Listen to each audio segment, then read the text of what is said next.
You thought you could get away with it. You were wrong! Wait, please. We can still make a deal. There is no deal!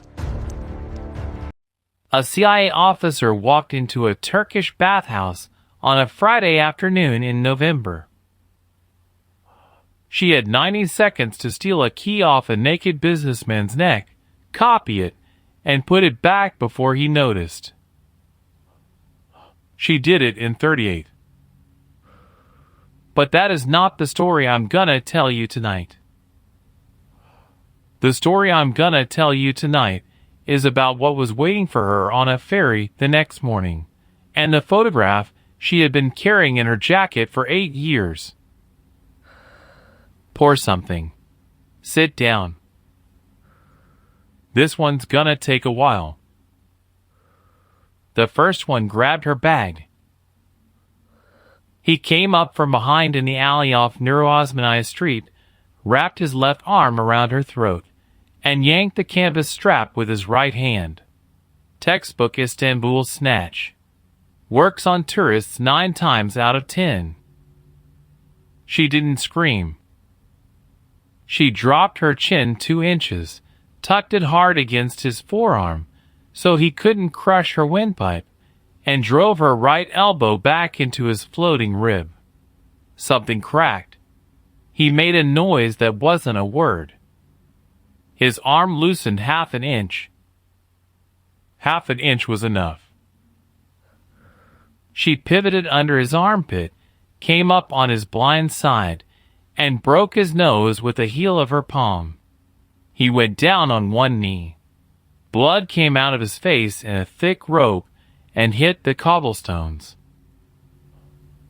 The second one was already running at her from the mouth of the alley.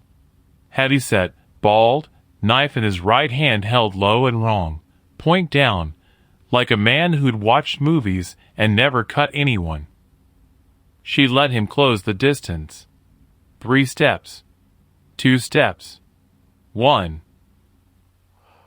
She caught his knife wrist with her left hand, stepped inside his swing, and drove her right knee up into his groin so hard he lifted off the cobblestones. The knife clattered. She twisted his wrist back on itself and felt the small bones go. He fell sideways into a wall and slid down it, leaving a smear of sweat. The third one stopped running halfway down the alley. He looked at his 2 friends on the ground. He looked at the woman in the dusty olive blouse standing between them, not breathing hard, hands open at her sides. He looked at the knife on the cobblestones 4 feet from her right boot. He turned around and ran the other way. She watched him go. She counted to 4. She walked over to the first one, the one with the broken nose, and crouched down. She went through his pockets calm and fast. Wallet. Cell phone. A folded knife he hadn't gotten to. She took the cell phone, wiped it on his shirt, dropped it in a sewer grate, and left the wallet on his chest. 11 seconds. She straightened up. She adjusted her canvas bag back onto her shoulder. She stepped over the second one on her way out of the alley. She had a 4 o'clock meeting in a cafe on the 3rd floor of the Grand Bazaar, and she was going to be on time. She was supposed to be an art historian from London. Art historians from London do not break 3 men in an alley in 11 seconds and walk to coffee. Art historians from London call the police, shake for an hour, and fly home the next morning. The man waiting for her in the cafe on the 3rd floor of the Grand Bazaar, the businessman with a small brass key on a chain around his neck, had no idea who he was about to have tea with. Neither did the man sitting 2 tables behind him in dark sunglasses. The one who was supposed to have died in Aleppo in 2014. The one who was about to look up from his glass of apple tea and recognize her face from across 8 years, and a war that neither of them was allowed to talk about. She had 72 hours to steal a key off a man's neck without him knowing it was gone. And she had about 40 minutes before the second war in her life, the one she thought she'd buried in the rubble of an Aleppo apartment block, walked back into the room and sat down across from her. Now hold on. Hold on right there. I want you to freeze the alley in your head. 3 men down. One of them with a broken nose. One with a wrist that's never gonna work right again. One running for the main street and not looking back. 11 seconds. A woman in a dusty olive blouse who didn't break a sweat and didn't lose her place in her own day. That's not luck. That's not adrenaline. That's 11 years of somebody putting in the work in rooms most people will never see the inside of. Pour yourself something, friend. Bishop's at my feet. Maggie's asleep upstairs. Porch lights on. I ain't in a hurry. My name's Gunny Hargrove. 27 years in the Marine Corps. Most of you know me by now. The ones who don't, welcome to the porch. I sit out here Sunday nights, and I tell these stories for anybody who'll listen. I didn't train this one. Different service, different community, different kind of work entirely. I trained the man who trained her, and that man was Master Sergeant Lee Voorhees, Army Special Forces. 24 years on the teams before they pulled him into the farm down in Virginia to teach the kind of work that doesn't show up on a uniform. Lee and I came up together in the 90s. He told me about the woman in that alley over 2 bourbons in a parking lot outside Fayetteville in 2023. He told me about her in the kind of voice a man uses when he wants to make sure you remember. I remembered. I'm gonna call her Anna Vance. That's not her name. The woman is still alive and still doing the work, and I'm not the man who's gonna put her in a file. The man with the dark sunglasses 2 tables behind her, the one who's supposed to be dead, I'm gonna call him Mehmet Selik. That's not his name either. The dates are close. The bazaar is the bazaar. Istanbul is Istanbul. Some things you can't change without breaking the story. Anna Vance was 31 years old in March of 2022. CIA Special Activities Center. Paramilitary Operations Officer. Bilingual in Turkish and Arabic. Lebanese mother. Marine father. Born in San Diego. Started in the Army at 22 as a 35M. Human intelligence collector. Got pulled out at 26 by a man in a gray suit who walked into her unit one afternoon at Fort Huachuca and asked her if she'd ever thought about a different kind of work. She had. By March of 2022, she'd been doing that different kind of work for 5 years. 4 countries. 3 names. 1 language she only spoke in her sleep. And her bunkmates at the farm learned never to ask which one. She was in Istanbul that week to steal a key. Not a metal key. A shape. A pattern. The outline of something that hung on a brass chain around the neck of a Turkish businessman named, well, we'll call him the businessman. He had tea on the 3rd floor of the Grand Bazaar every afternoon at 4. The shape of that key would open a safe deposit box in a private bank in Zurich. The box held 3 documents. Those 3 documents were gonna save the life of a man in northern Syria that Anna had never met and never would. That was the whole job. Steal the shape. Get out of Istanbul. Hand it to a locksmith in Brussels who'd cut a copy. 48 hours later, somebody else would open a box in Zurich, and a man in Syria would live another year. Clean. Quiet. 3 days of work. That was Monday's plan.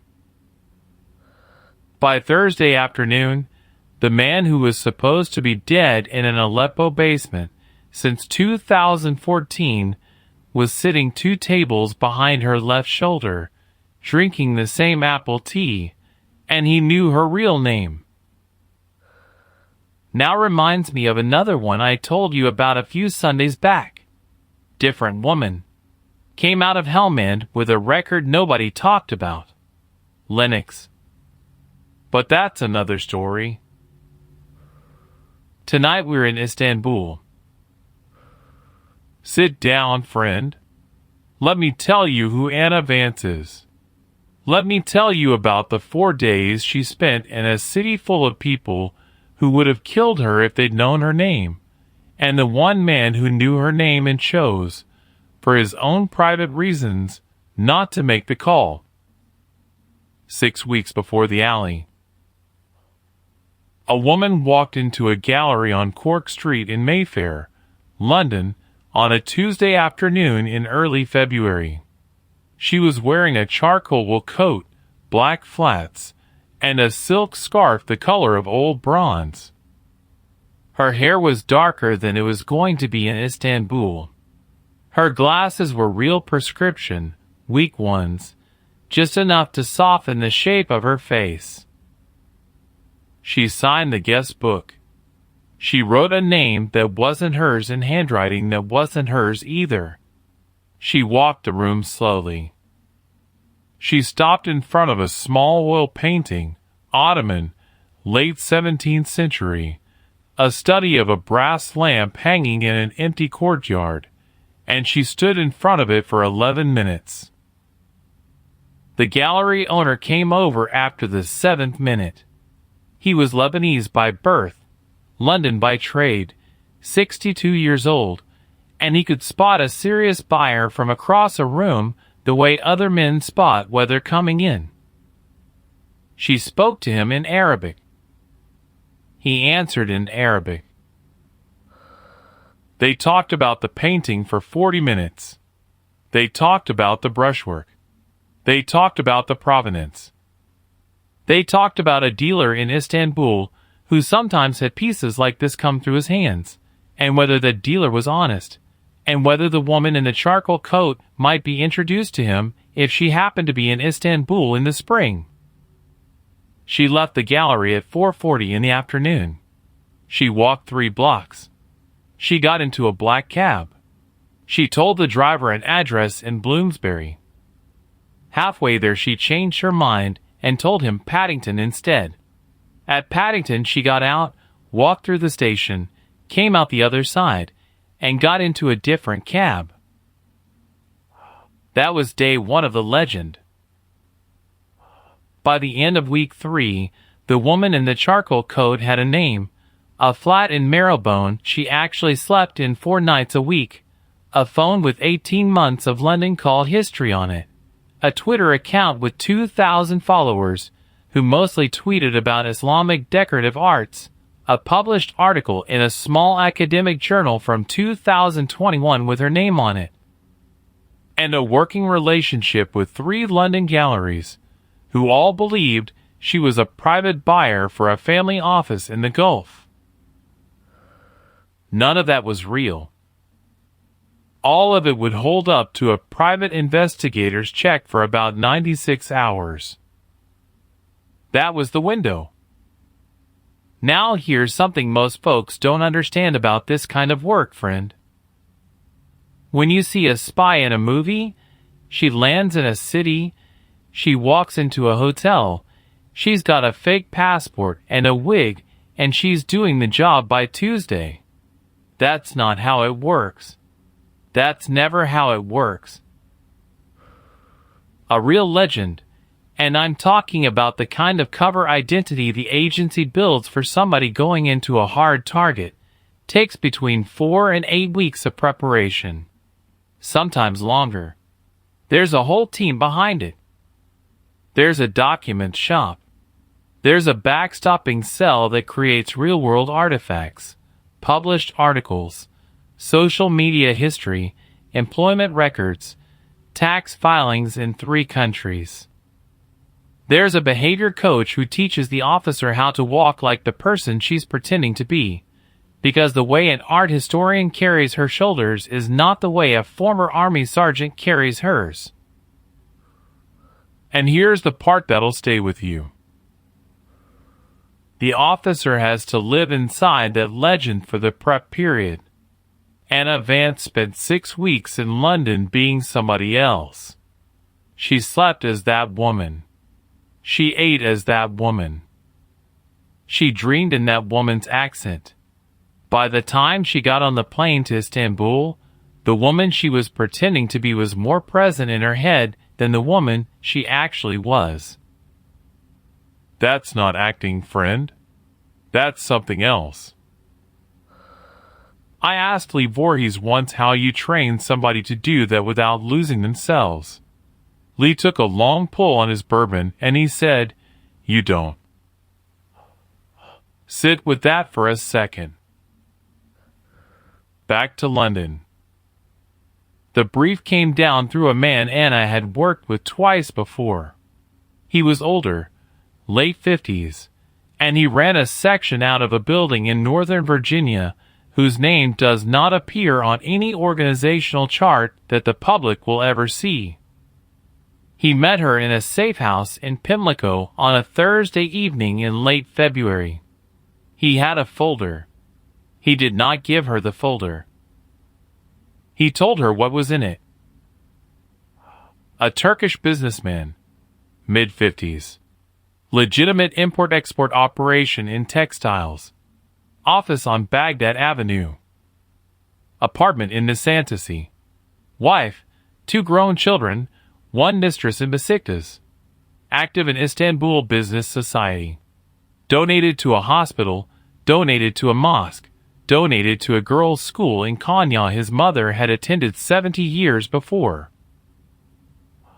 And quietly, through a chain of cutouts that took the agency 18 months to map, a financial conduit for a network moving money out of Damascus and into accounts in 3 European cities. Money that funded the kind of work that ended with a man in a basement in Aleppo who shouldn't have been in that basement. The businessman wasn't the target. The key around his neck was the target. The man in the basement in Aleppo, the one the documents in Zurich would save, was a defector. A Syrian intelligence officer who'd walked across a line 11 months earlier carrying the names of 43 people who were still alive only because nobody on the other side knew yet that he'd told. 3 of those 43 were Americans. 2 were British. The rest were locals.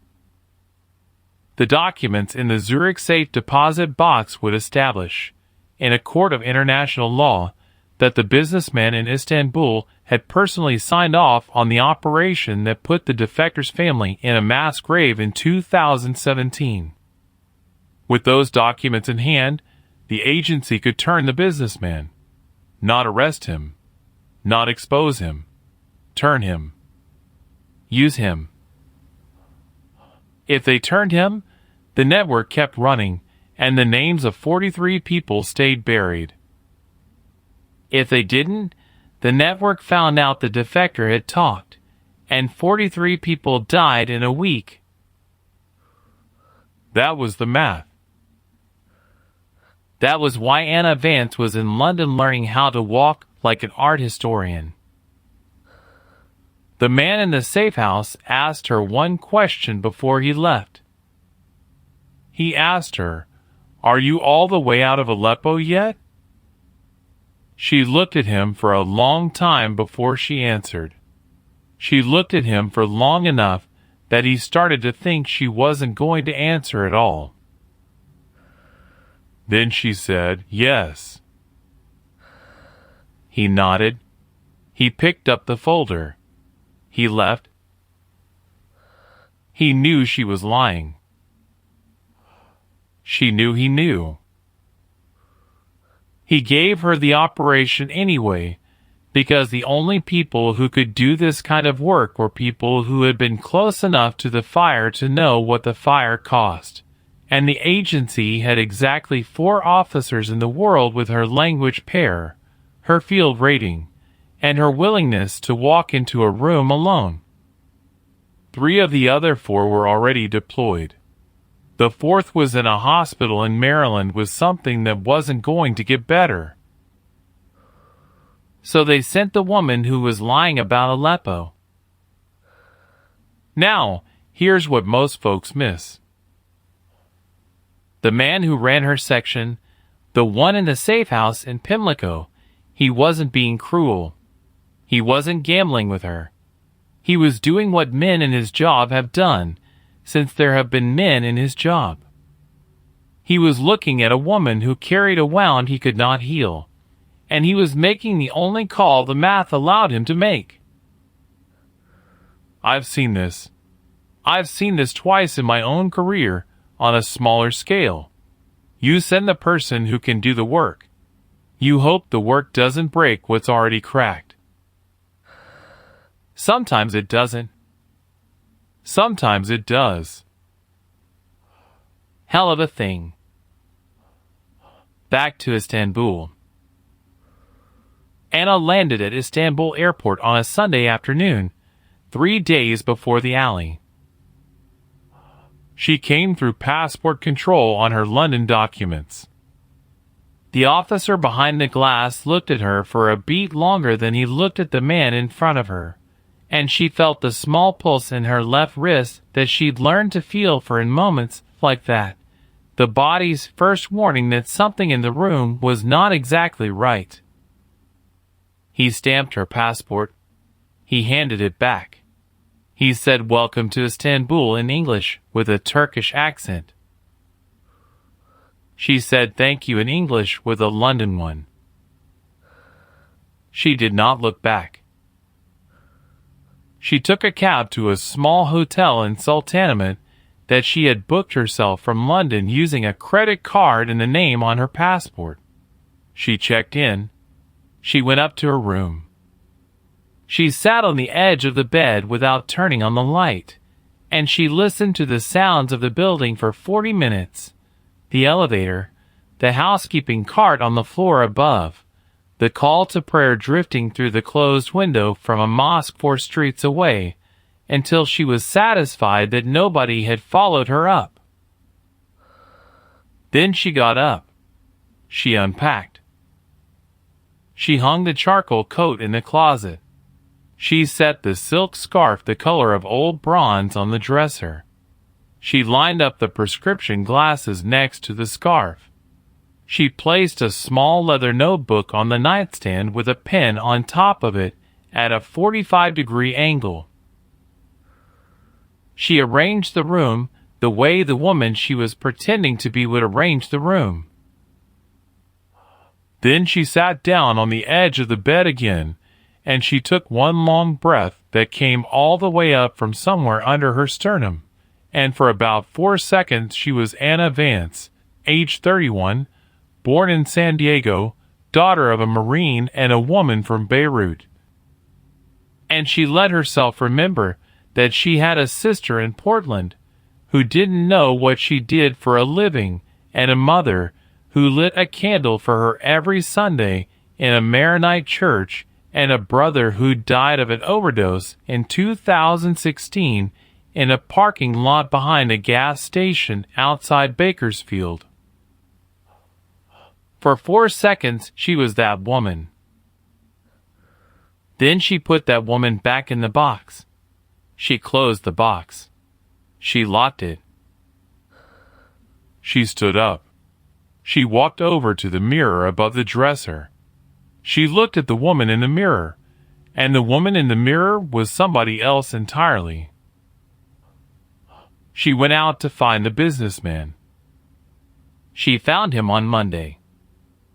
He was sitting in the cafe on the 3rd floor of the Grand Bazaar at 4 o'clock in the afternoon, exactly where the folder in Pimlico said he would be. He was drinking apple tea from a tulip glass. He was reading a Turkish newspaper folded in half the long way. He was wearing a charcoal suit that cost more than most of the people in the bazaar made in a year, and around his neck on a thin brass chain was a small brass key about the length of his thumb. The key was the target. Anna sat 3 tables away. She ordered apple tea. She opened a small Turkish-language guidebook to Ottoman ceramics that she had bought in the Grand Bazaar 40 minutes earlier from a stall on the 2nd floor, and she read the same page for an hour and 10 minutes without turning it. She did not look at the businessman. She listened. She listened to the rhythm of his afternoon, the waiter who knew him by name, the 2 men in suits who stopped by his table to shake his hand, the phone call he took in Turkish that lasted 4 minutes and ended with him laughing once, briefly, without warmth. The way he folded his newspaper when he was finished, always the same way, always tucked under his left elbow, and the way he stood up at exactly 5:15, left a folded bill under his saucer, and walked out the south staircase toward Nur Osmani Gate. She watched all of that without watching any of it. She left 10 minutes after he did. That was Monday. Tuesday, she did the same thing from a different table. Wednesday, she did it from the 2nd floor, in a shop selling carpets, where she stood at the front display with a tea glass in her hand and could see the businessman's table through a gap in the railing above her. By Wednesday evening, she had his pattern down to the minute. By Thursday afternoon, she was ready to make contact. Thursday afternoon was the alley.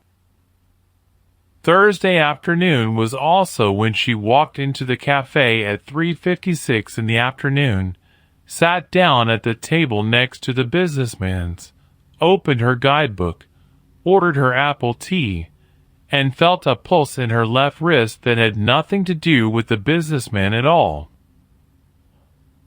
Somebody was watching her. Not the businessman. Somebody 2 tables behind him. A man in dark sunglasses pushed up onto his head, gray at the temples, a scar along the left jawline that ran from the corner of his mouth to a point just below his ear. She did not look at him. She did not have to. She had seen that scar before, in a doorway in Aleppo in 2014, on the face of a man she had left for dead under a collapsing wall. And the man with the scar had just folded his newspaper, set down his tea, and started to stand up from his table. She had 4 seconds to decide. In 4 seconds, the man with the scar was going to be on his feet. In 6 seconds, he was going to be walking. In 10 seconds, he was going to be close enough to her table that any decision she made was going to be made in front of the businessman with the brass key around his neck, and the businessman with the brass key around his neck was the entire reason she was in Istanbul. And if the businessman saw a Western woman get recognized by a man with a scar on his jaw in the cafe where the businessman drank his afternoon tea, the operation was over before it started. She had 4 seconds. She used 3 of them. In the first second, she closed her guidebook with one hand, casual, the way a tourist closes a book when she's finished her tea.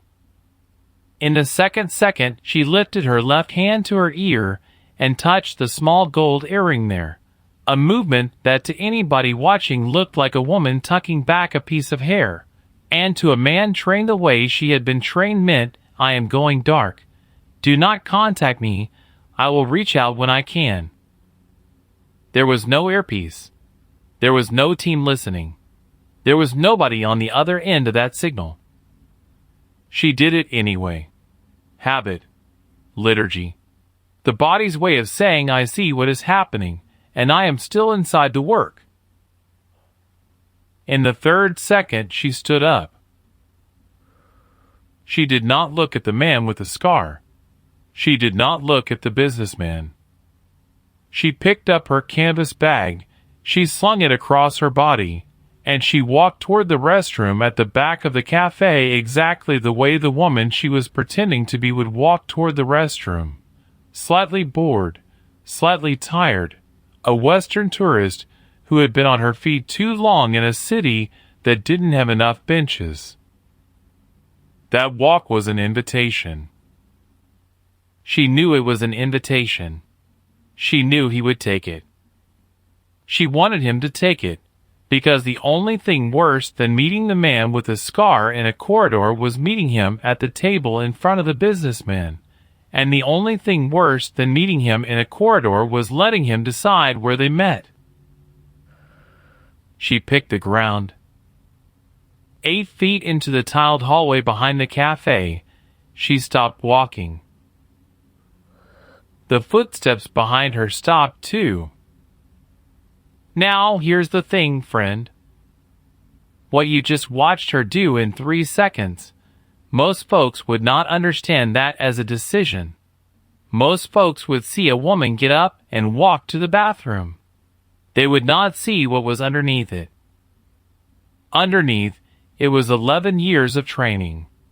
Underneath, it was a doctrine the agency teaches in a building in Virginia that gets called a farm by people who've been there and doesn't get called anything by people who haven't. The doctrine has a name. I'm not going to use the name, but the principle is this. When you are made, when somebody who knows your real face sees you in a place where your real face is not supposed to be, you have 3 options. Option 1 is run. You leave the country in the next 4 hours. You burn the legend. You lose the operation. You go home. Option 2 is kill. You eliminate the person who made you, and you keep working. This is rare.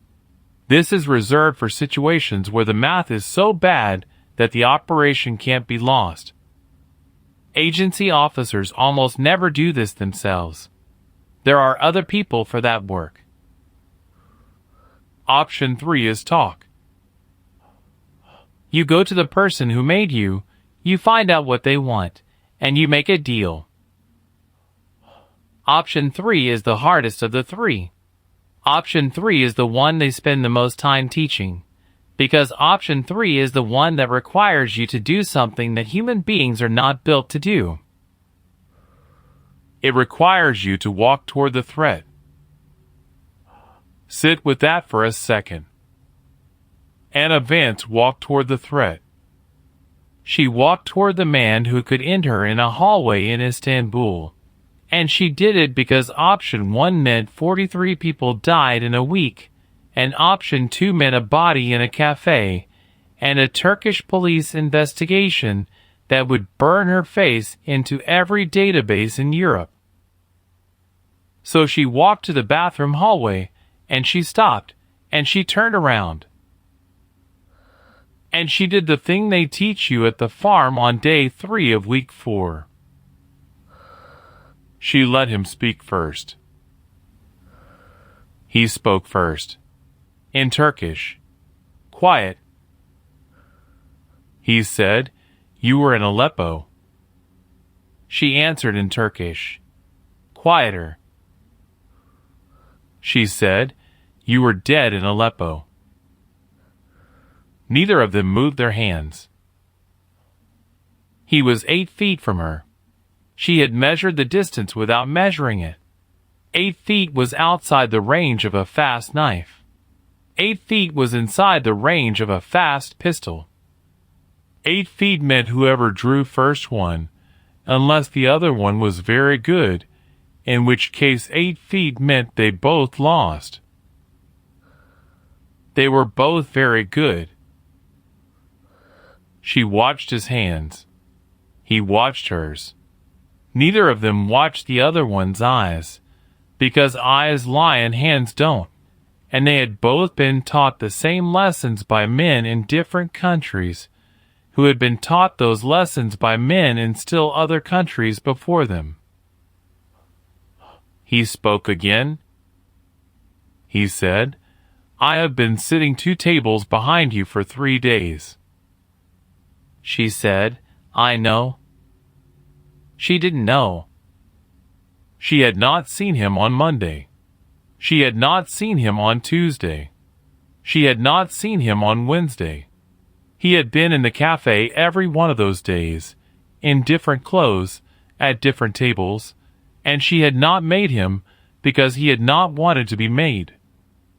He was as good as she was. He had been trained, on a different side of a different war, by men who were the equals of the men who had trained her. But she said, "I know," because the first rule of the corridor was that you never let the other person know what you didn't know. He nodded once. Slowly. He believed her. He said, "Then you know what I am here for?" She said, "Tell me anyway." "Now hold on. Hold on right there. I want you to freeze that hallway one more time." 2 operators, 8 feet apart, having a conversation in a language that is not the native language of either one of them, in a tiled corridor behind a cafe on the 3rd floor of a 500-year-old bazaar in the largest city in Turkey. And every sentence they are saying to each other is doing 2 things at once. The first thing is the surface conversation. "You were in Aleppo. You were dead in Aleppo. I have been watching you." "I know." The second thing is the negotiation underneath the conversation. Every sentence is a probe. Every answer is a measurement. They are not talking to communicate. They are talking to find out what the other one knows, what the other one is willing to do, and what the price is going to be. This is a kind of conversation that does not exist in normal life, friend. This is a kind of conversation that only happens between 2 people who have both, at different points in their lives, sat in rooms where the wrong sentence would get somebody killed. I have been in 2 of those conversations in my career. Both of them were in places I am not going to name. Both of them lasted under 5 minutes. Both of them ended with both people walking out of the room alive, which is the only acceptable outcome of that kind of conversation, because if it ends any other way, then somebody made a mistake. Anna Vance was not going to make a mistake. Neither was the man with the scar.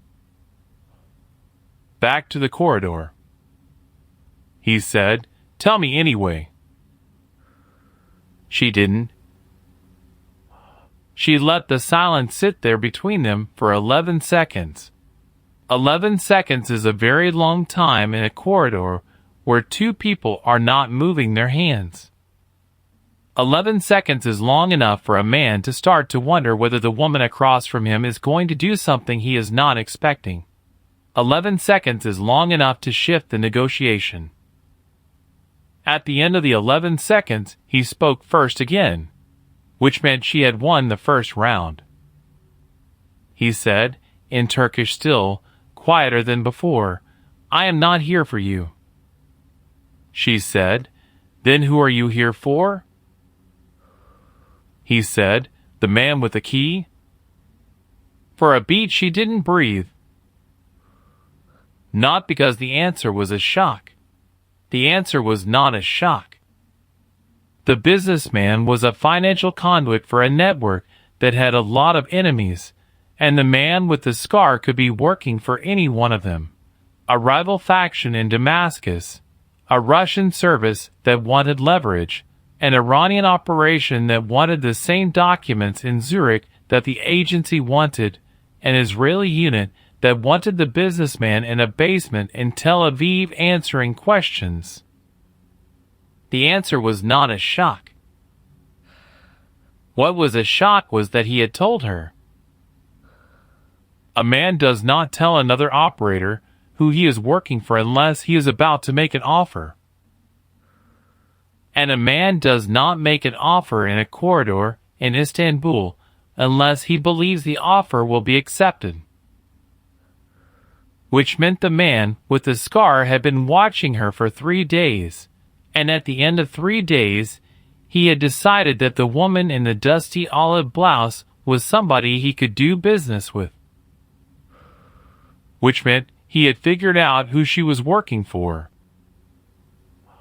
Which meant the operation was already further gone than she had thought it was when she walked into the corridor 4 minutes ago.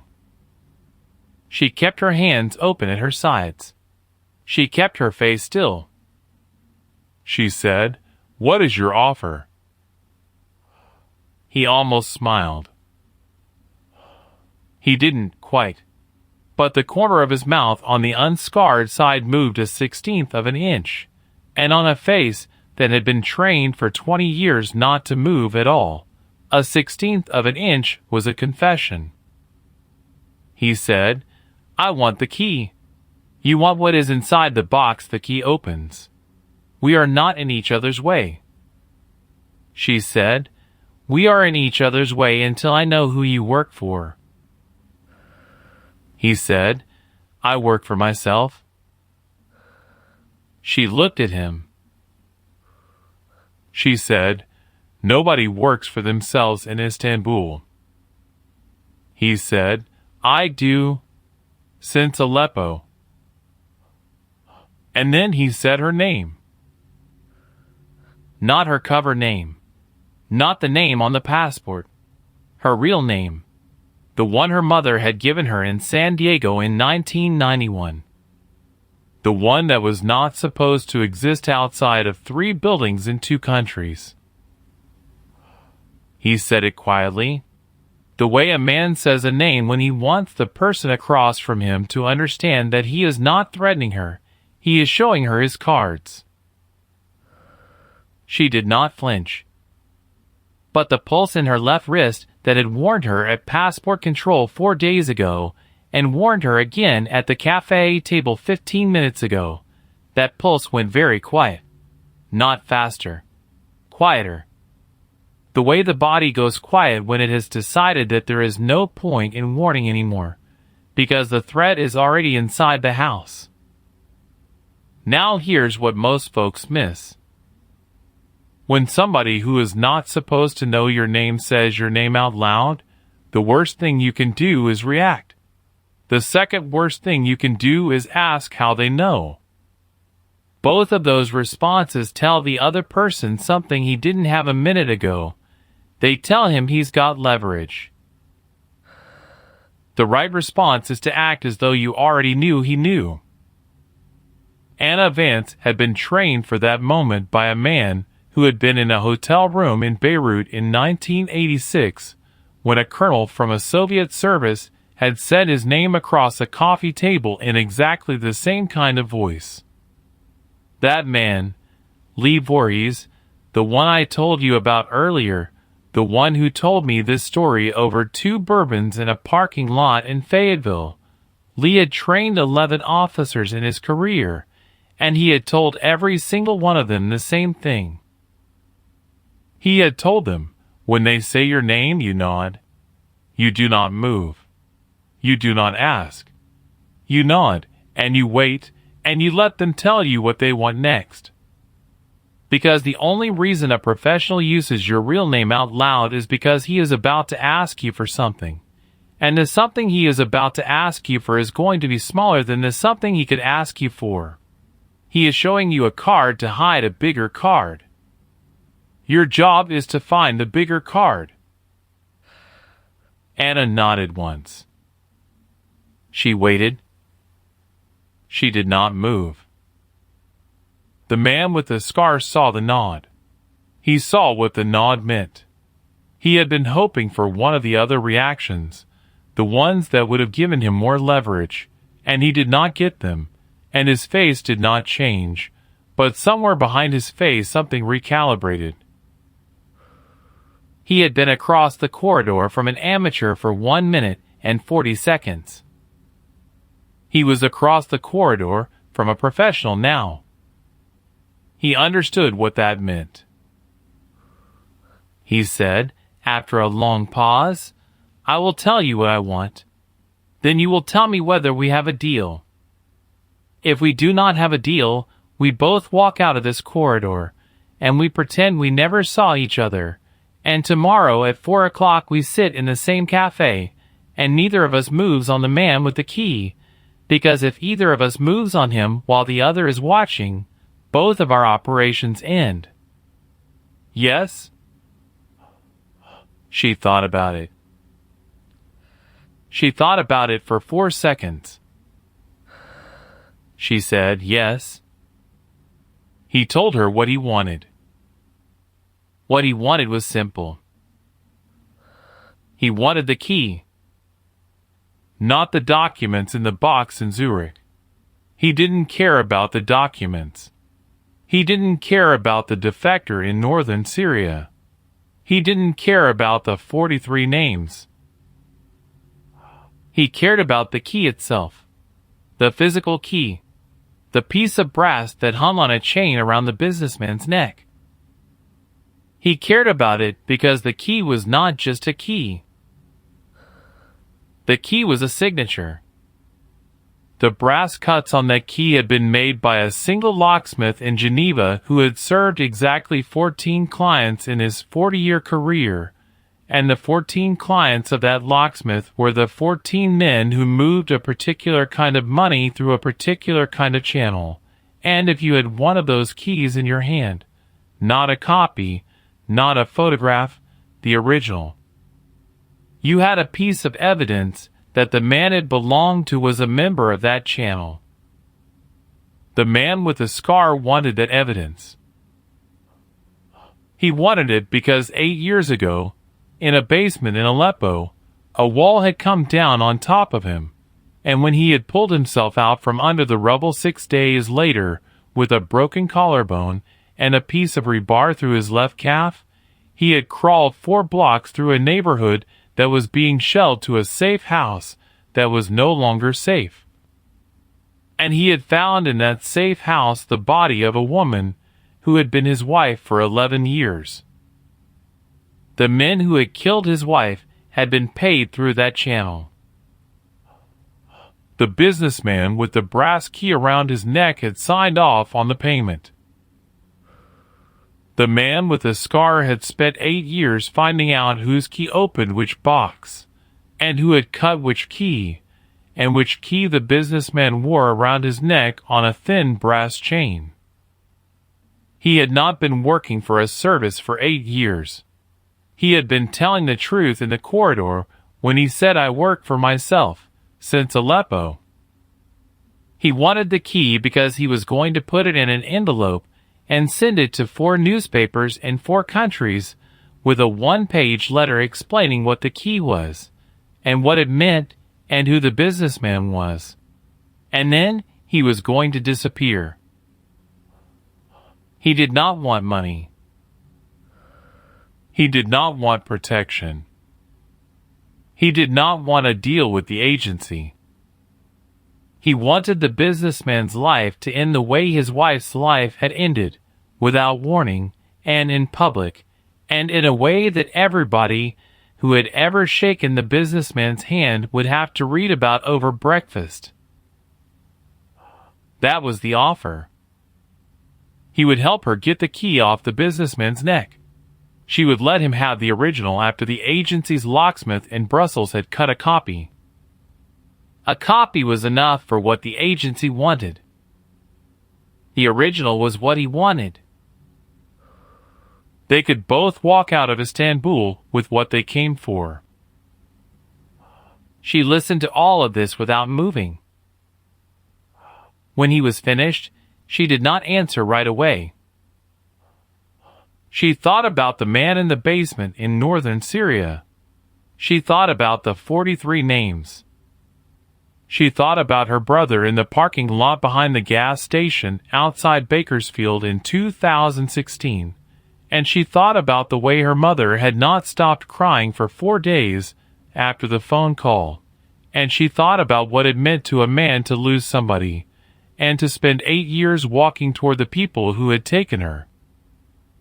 She thought about Aleppo. She thought about the doorway and the wall. She thought about the fact that she had walked away from a man under that wall without checking for a pulse, and that the man standing 8 feet from her in the corridor was that man, and that he had known for at least 3 days that she was the one who walked away. He had not killed her. He had not even threatened her. He had asked her for a piece of brass. She looked at him for a long time. She said, "I need to think." He said, "You have until tomorrow at 4 o'clock. He stepped backward. He did not turn his back on her until he was at the end of the corridor. Then he turned, and he walked out into the cafe, and he was gone. She stood in the corridor by herself for 2 more minutes before she trusted her legs to walk her back to her table. When she got back to her table, the businessman with the brass key around his neck was still there, reading his folded newspaper, drinking his apple tea, with no idea that 2 people in the bazaar had just had a 4-minute conversation about how to take the small brass object off his throat. She paid her bill. She left at 5:11 in the afternoon.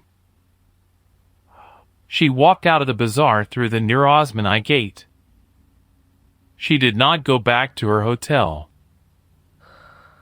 Now, this is where the story turns. Up to this point in the corridor, Anna had been running an operation. A clean one. 3 days of surveillance. A businessman with a key on a chain. A plan to lift the shape of that key without him knowing it was gone. That was the work. That was what she came to Istanbul for. She didn't come to Istanbul to make a deal with a man she'd left for dead in a basement in 2014. She didn't come to Istanbul to have a conversation about her brother, about Bakersfield, about the parking lot behind the gas station. But that's the thing about the work, friend. You don't get to choose what shows up in the room with you. You bring your whole life into every operation. Every dead friend, every bad night, every name on the list you keep in your head and don't tell anybody about. The man with the scar brought his wife into that corridor. Anna brought her brother. Neither of them said the names out loud, but both of them knew the other one was carrying somebody, because that's what 2 professionals look like when they've been in the work long enough. You can see it on each other the way farmers can see where they're coming in. So now we're somewhere else. Now we're past the operation. Now we're in a place where 2 people who should be enemies are about to find out whether they can be something else for 96 hours. Watch what happens next. She walked out of the Osmanli gate at 5:15 in the evening. She did not look up. She did not look back. She moved with the crowd the way water moves with the current, which is to say, she did not move with it at all. She let it move around her, and she went where she needed to go. And the people in the crowd did not register her face because she had not given them anything to register. She walked 4 blocks north. She turned left into a side street. She walked 3 more blocks. She stopped at a tea stall, bought a glass of tea she did not drink, stood at the counter for 90 seconds, and watched the reflections in the brass urn behind the man who poured it. Nobody was following her. Or, and this was the more honest version, Nobody she could see was following her. The man with the scar was good enough that if he wanted her followed, she would not see the person doing it. The Turkish service was good enough that if they had her, and there was nothing she could do about it standing at a tea stall in the dark. She paid for the tea. She left it on the counter. She did not go back to the hotel in Sultanahmet. She walked. She walked for an hour and 20 minutes, in a route that doubled back on itself 3 times and crossed the same tram line in 2 different directions, and at the end of the hour and 20 minutes, she came out on a quiet street in Cihangir, 4 kilometers from where she had started. And she stood across from a 4-story apartment building with a green door and a brass nameplate that listed 11 Turkish surnames and one that wasn't Turkish at all. The one that wasn't Turkish belonged to a woman who had run a small antique shop in Istanbul for 41 years. The woman had no idea she was on a list in a building in Virginia. She was on the list because in 1993, when she was 32 years old and her shop was 4 years old, she had hidden 2 Americans in her cellar for 9 days during an incident that did not appear in any newspaper at the time, and would not appear in any newspaper for the next 60 years. One of those Americans had gone home. The other had not. The one who went home had made sure, in the years that followed, that the woman with the antique shop in Cihangir would never have a problem getting a visa, never have a problem with her taxes, never have a problem with a man following her home from the market. He had also made sure, before he retired in 2011, that her address went into a particular kind of file. A file that listed addresses around the world where a particular kind of person could knock on a door at any hour of the night and be let in, no questions asked, for 1 night and 1 night only. Anna Vance had memorized that address in a room in Virginia in 2018. She had never used it.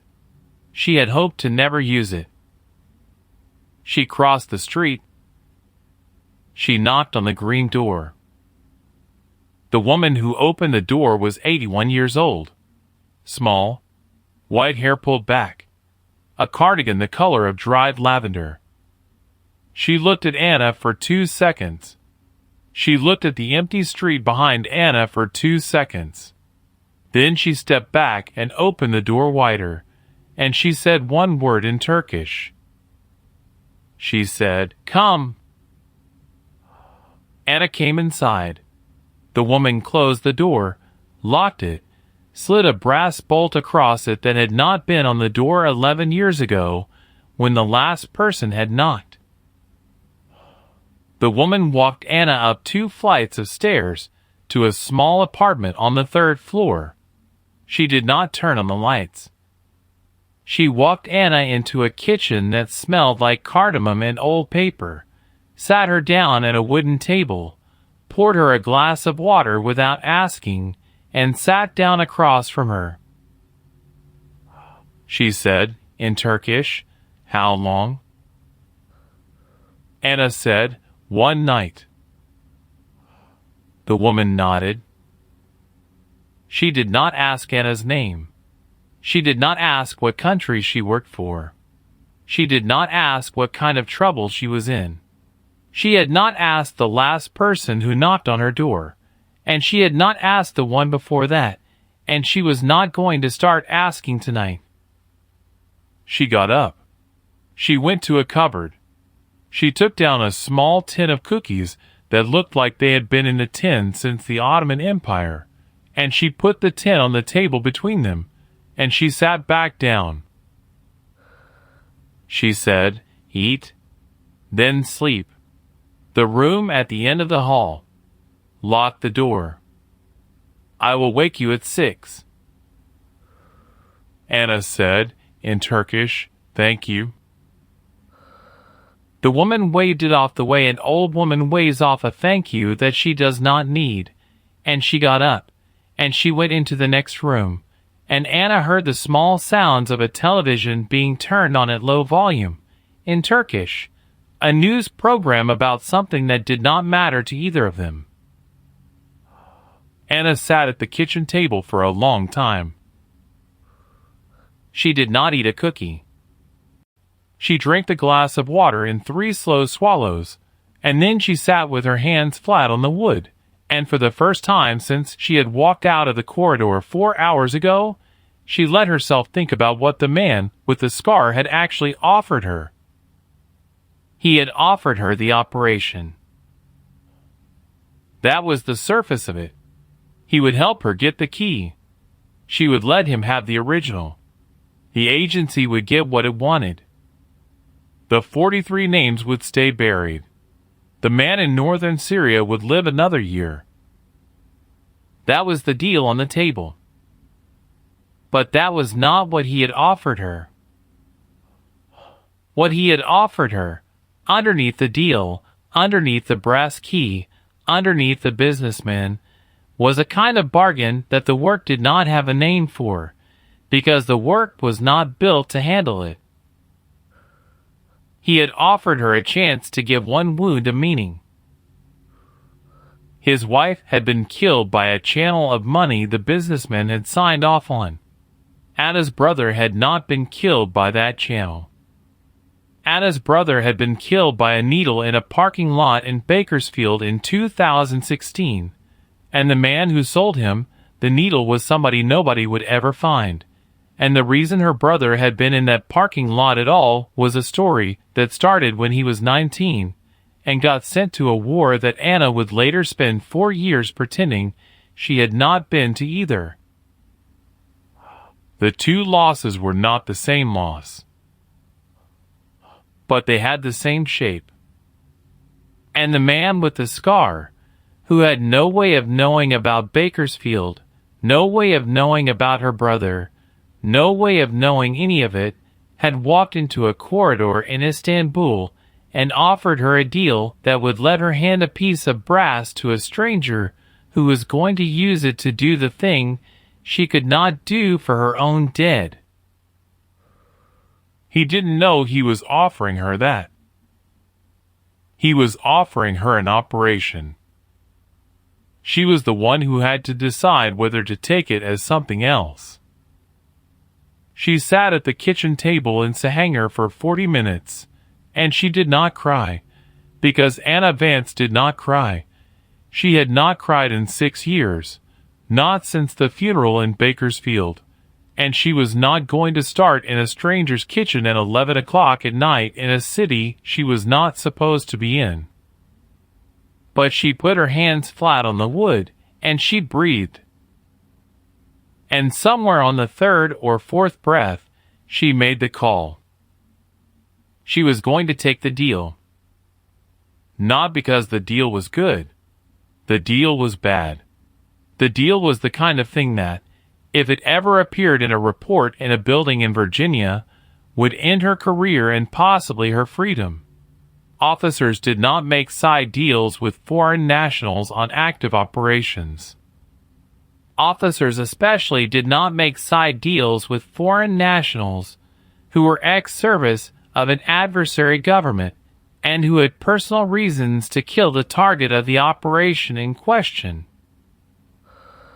What she was about to do was, in the language of the work, unauthorized contact resulting in operational compromise. What she was about to do was a fireable offense. What she was about to do, if it went wrong, was a prosecutable offense. She was going to do it anyway.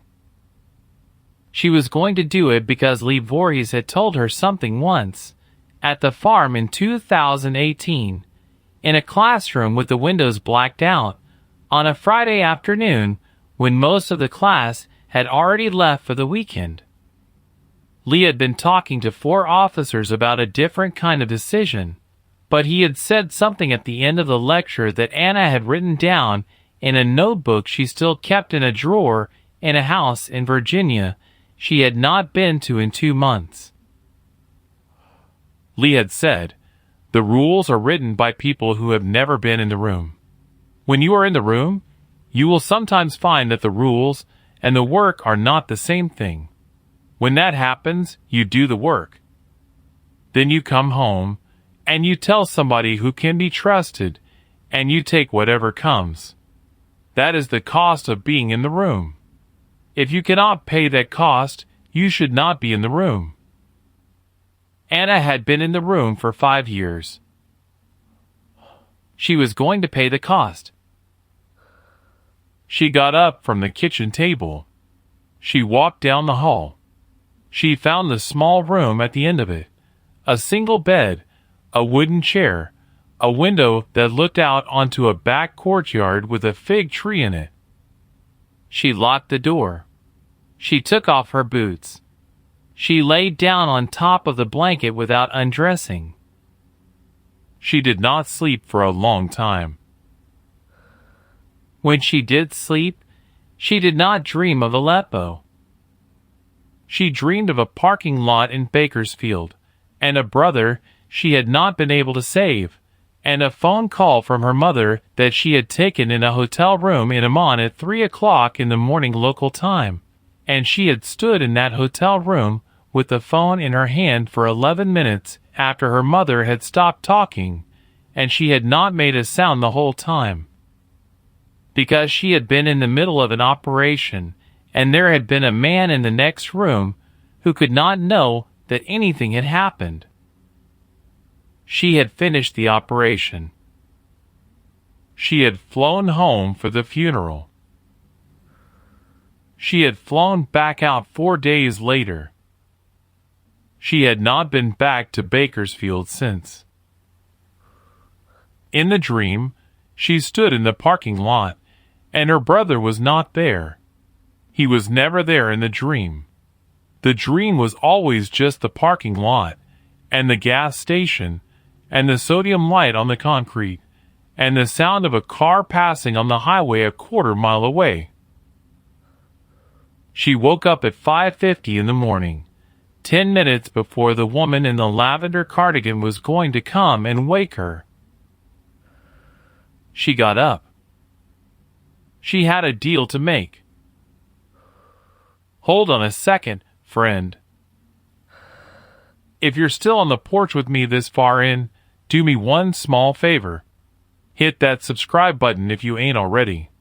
Most of you watching right now aren't subscribed, and that's alright. I ain't gonna lecture you about it.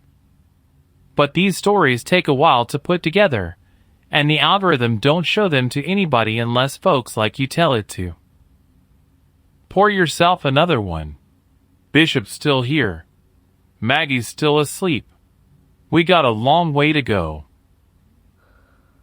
Anna's about to go back into that cafe. Break time equals 2.5s /. She left the apartment in Sahanger at 6:12 in the morning.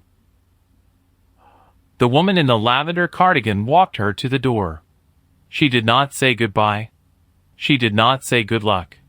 She unlocked the brass bolt, opened the door 3 inches, looked at the empty stairwell, opened the door the rest of the way, and stepped back into the hall.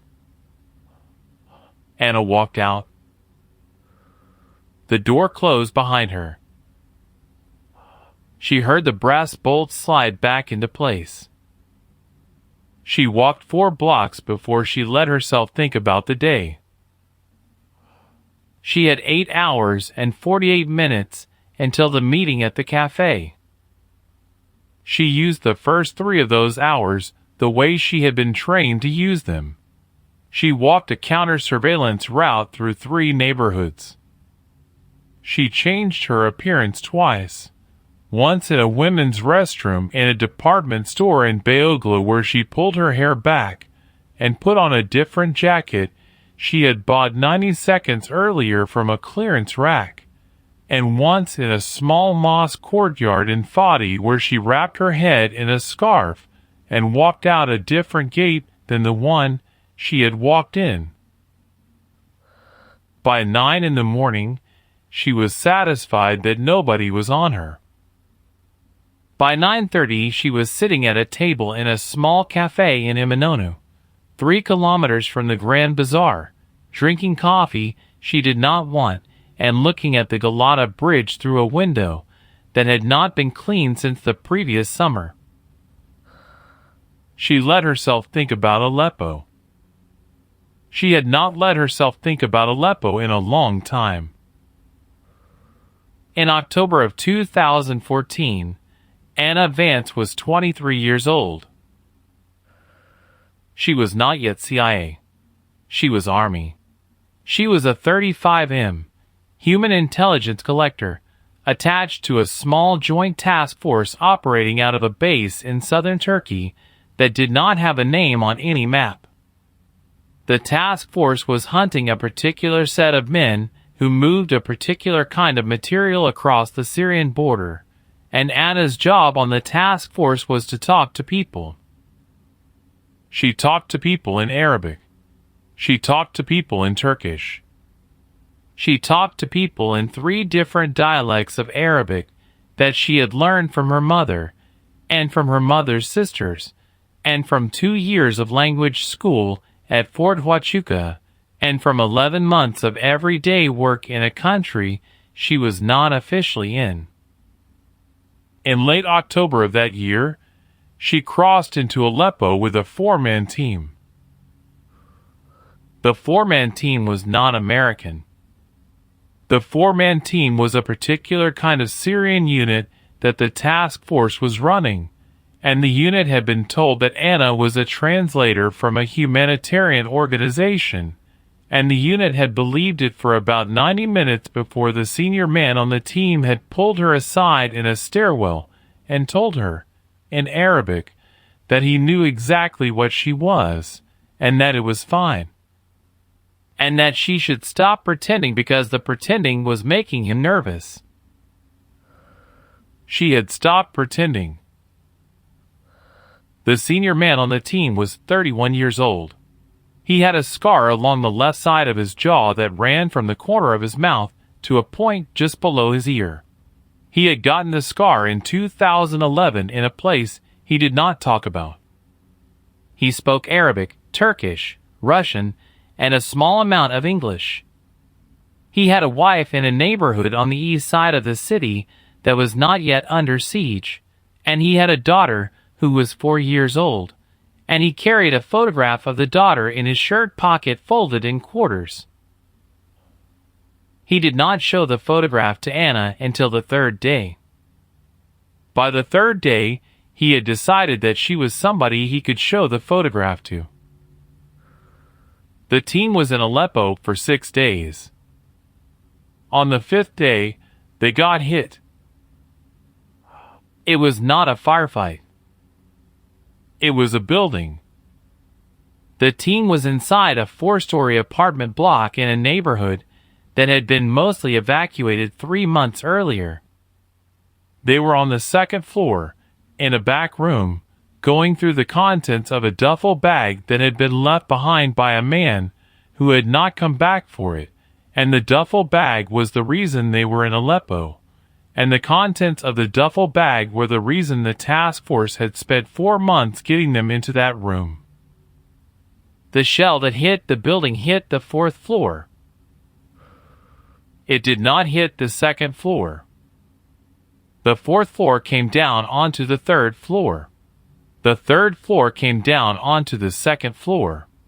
The 2nd floor, most of it, came down onto the 1st floor. The room Anna and the senior man were in was a back room. It had a load-bearing wall on the north side. The load-bearing wall held when most of the rest of the building did not. But the doorway out of the room did not hold. The doorway came down across the senior man's legs. Anna was on the other side of the room. She was on her knees with her hands over the back of her neck. When she lifted her head, the room was full of dust, and the doorway was a pile of concrete and rebar and broken lath, and the senior man with the scar was face down in the concrete dust with his legs pinned under the doorway, and a piece of rebar through his left calf and his right arm bent in a direction his right arm was not supposed to bend. He was conscious. He was looking at her. He said, in Arabic, very calmly, "Get out." She did not get out. She crawled over to him. She got her hands under the concrete. She tried to lift it. She could not lift it. It weighed somewhere between 200 and 400 pounds, and she weighed 130, and the leverage was wrong, and her hands were shaking from the adrenaline and the dust and the noise that was still happening above them. The senior man said, in Arabic, still calmly, "Get out." She said, "I am going to get help." He said, "There is no help. The building is coming down. Get out." She said, "I can lift it." He said, "You cannot lift it. Get out." She tried one more time. She got her shoulder under the edge of the concrete, and she pushed up with her legs, and she felt something tear in her lower back that she would still feel 11 years later in cold weather, and the concrete moved about an inch, and then it settled back down, and the senior man made a sound that was not a word. He looked at her. He said, "Listen to me." She listened. He said, "In my shirt pocket, the photograph. Take it. Give it to my wife. The address is on the back. Tell her I told you to come. Tell her I said her name. Tell her." He stopped. He closed his eyes for a second. He opened them. He said, "Tell her I said her name last." Anna took the photograph out of his shirt pocket. She put it inside her own jacket, against her chest, inside the inner pocket where the documents were. Above them, something on the third floor that had been holding gave way, and a section of ceiling about the size of a kitchen table came down 4 feet from where Anna was kneeling. Dust filled the room. Anna could not see the senior man for about 6 seconds. When the dust cleared, he was still looking at her. He said one more thing. He said, "Go." She went. She did not check for a pulse. She crawled across the room. She climbed through a gap in the back wall that had not been there 20 minutes earlier. She dropped 8 feet into an alley. She landed on her left ankle wrong, and she would limp for 3 weeks, but the ankle did not break. She ran 4 blocks west through neighborhoods that were being shelled. She made the extract point. She got out of Aleppo that night in the back of a vegetable truck driven by a man whose name she had never known and would never know. She made it back to the base in southern Turkey at 2:30 in the morning. She did not tell anybody about the photograph. She kept it. For 8 years she kept it. She kept it in a small wooden box in a house in Virginia that she lived in 2 months out of the year. She had never gone to the address on the back of the photograph. The address was in a neighborhood in Aleppo that no longer existed by the spring of 2015, 6 months after the apartment block came down. The neighborhood had been leveled. The wife had been killed in the leveling. The 4-year-old daughter. Anna had not been able to find out what had happened to the 4-year-old daughter. She had tried. She had tried for 3 years, off and on, through channels she should not have been using, and she had never been able to find out. And at some point in 2017, she had stopped trying, because the trying was costing her something she could not afford to lose. she kept the photograph anyway. She kept it because the senior man with the scar had told her to give it to his wife, and she had not given it to his wife, and the photograph in the wooden box in Virginia was the only thing in the world that proved he had asked her to do something she had not been able to do. She kept it because somebody had to remember he had a daughter. She had not known, until yesterday afternoon in a corridor in Istanbul, that the senior man with the scar was alive. Now hold on. Hold on right there. I want you to understand what just happened. For 8 years, Anna Vance has been carrying a photograph of a 4-year-old girl in a wooden box because she thought the girl's father was dead under a wall in Aleppo, and the girl's mother was dead under a building 6 months later, and the girl herself was, she didn't know what the girl was. Dead, probably, or in a camp somewhere, or with relatives in a country that had not let her in. Yesterday afternoon, the father walked back into Anna's life. The father did not say one word about the photograph, which meant one of two things. Either he did not know that Anna had it, in which case the question of what to do with it was still hers and hers alone.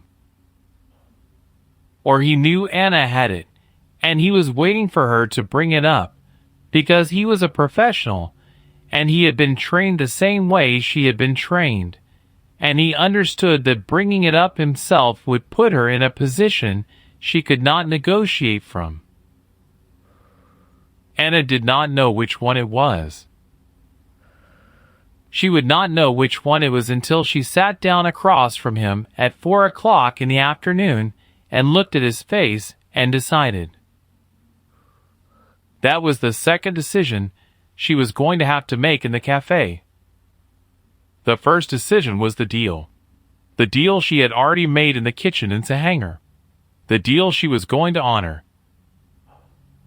The second decision was the photograph. The photograph was harder than the deal. The deal was just her career. The photograph was her soul. Break time equals 1.5s / Hell of a thing, ain't it?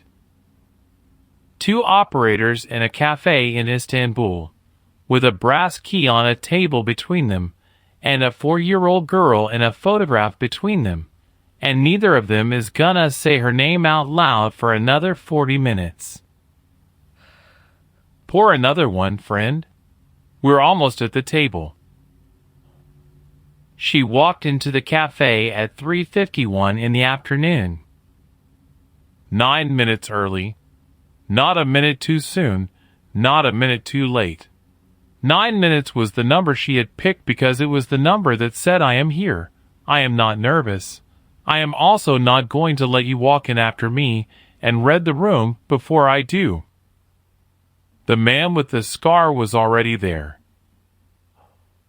He had picked the same table she had used on Monday. He was facing the south staircase. His hands were on the table on either side of a tulip glass of apple tea, and he was reading a Turkish newspaper folded the long way the same way the businessman folded his, which she understood now was not a coincidence. He had been watching the businessman long enough to have picked up the businessman's habits without meaning to. She sat down across from him. She did not say hello. He did not say hello. He looked up from the newspaper. He looked at her for 2 seconds. He folded the newspaper. He set it down on the chair beside him. He said, in Turkish, very quietly, yes or no. She said, yes. He nodded once. That was the deal. That was the entire renegotiation of an agency operation worth 43 lives and the career of one officer and the wound of one widower. 3 words, 2 nods, in a cafe full of tourists who had no idea any of it was happening. He picked up his glass. He took a sip of his tea. He set the glass down. He said, "Tomorrow, 12:40 in the afternoon. He will be where I tell you he will be. You will be where I tell you to be." The key will come off his neck for 60 seconds. After 60 seconds, it will go back on his neck. He will not know it was gone. After that, you have 6 hours to get the impression to your locksmith. After 6 hours, the impression is no good because he showers at 7, and if the chain breaks in the shower, he checks the key, and if he checks the key, he will know. She said, "How do you know about the shower?" He said, "I have been watching him for 2 years." She did not ask anything else. She did not need to. Now I want to slow down here, friend, because what this man just laid out, in about 30 seconds across a cafe table, is a kind of operation that most people watching at home have never heard described. It's called a brush lift. You take a target's possession off his body without him knowing it left. You do something with it. You put it back before he notices. In the trade, this is one of the hardest things you can do. Harder than a kill. Harder than a snatch. Harder than a wire job. Because in a brush lift, the success condition isn't the thing happened. The success condition is the thing happened and nobody knew it happened. If the target ever finds out you touched him, the operation is a failure, even if you got what you came for. Because the target who knows he was touched changes his behavior, and the network behind the target changes its behavior, and now your defector in northern Syria has 8 hours instead of 6 months. A brush lift on a stationary object, a wallet on a table, a bag on a chair, that's an intermediate level pickpocket job. Any decent street thief in Naples can do it. A brush lift on a worn object, a key on a chain around a man's neck, that's something else entirely. That requires the target's chain to come off his neck, the key to come off the chain, the impression to be made in wax or in clay or in a particular kind of polymer compound that I'm not going to describe in detail because some folks watching might be the wrong kind of curious. The key to go back on the chain to go back on the neck. And the target to either be unconscious or distracted for the full duration. 60 seconds is not a lot of time.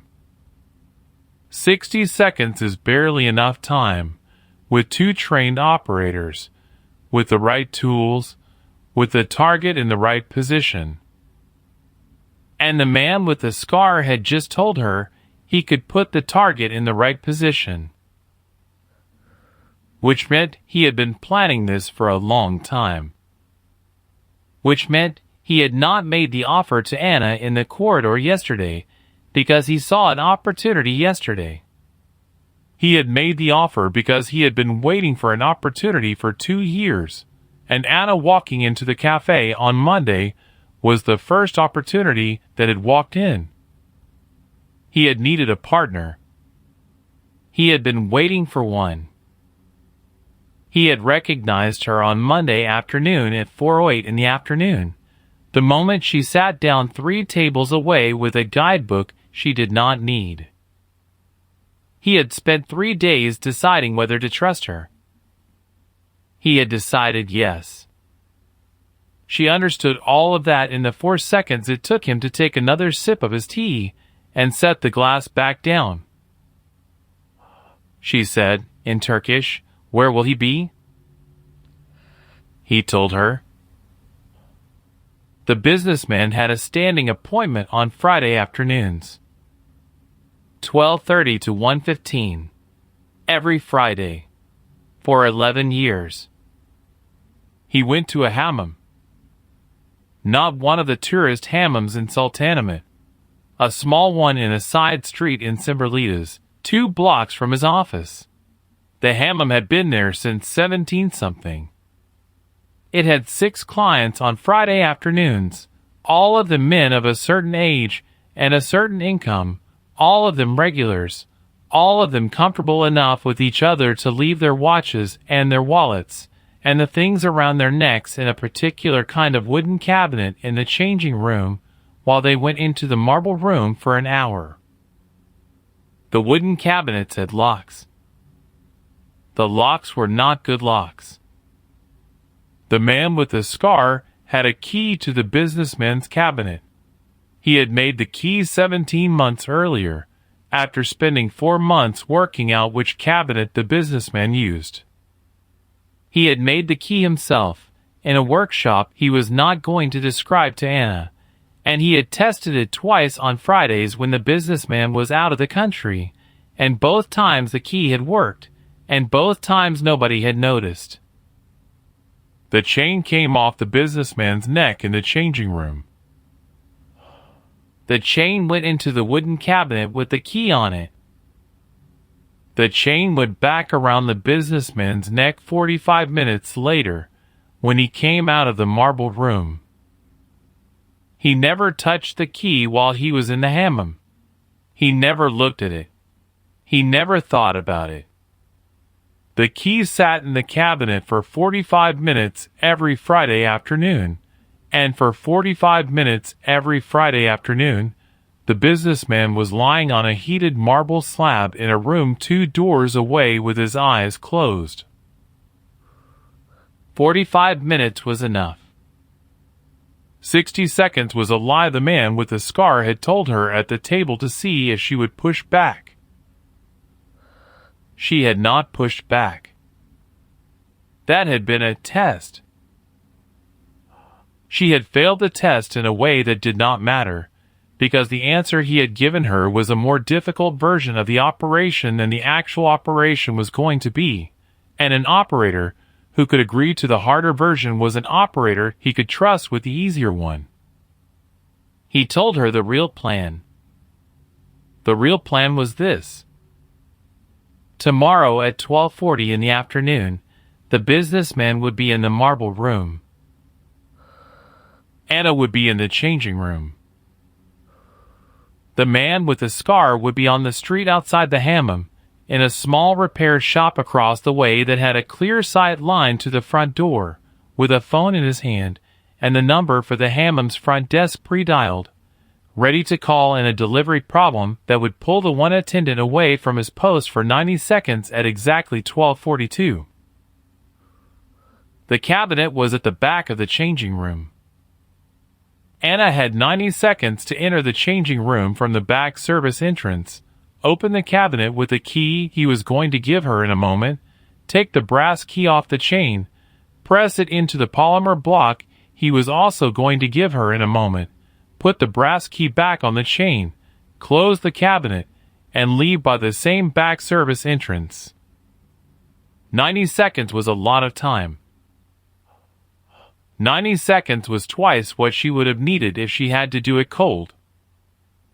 The whole operation was a piece of work that had been planned to within an inch of its life by a man who had been planning it for 2 years, and the only piece of the operation that he had not been able to provide for himself was the second person in the changing room. He needed a second person because the changing room had a camera. The camera was old. The camera fed a single monitor at the front desk that the attendant glanced at maybe once every 10 minutes.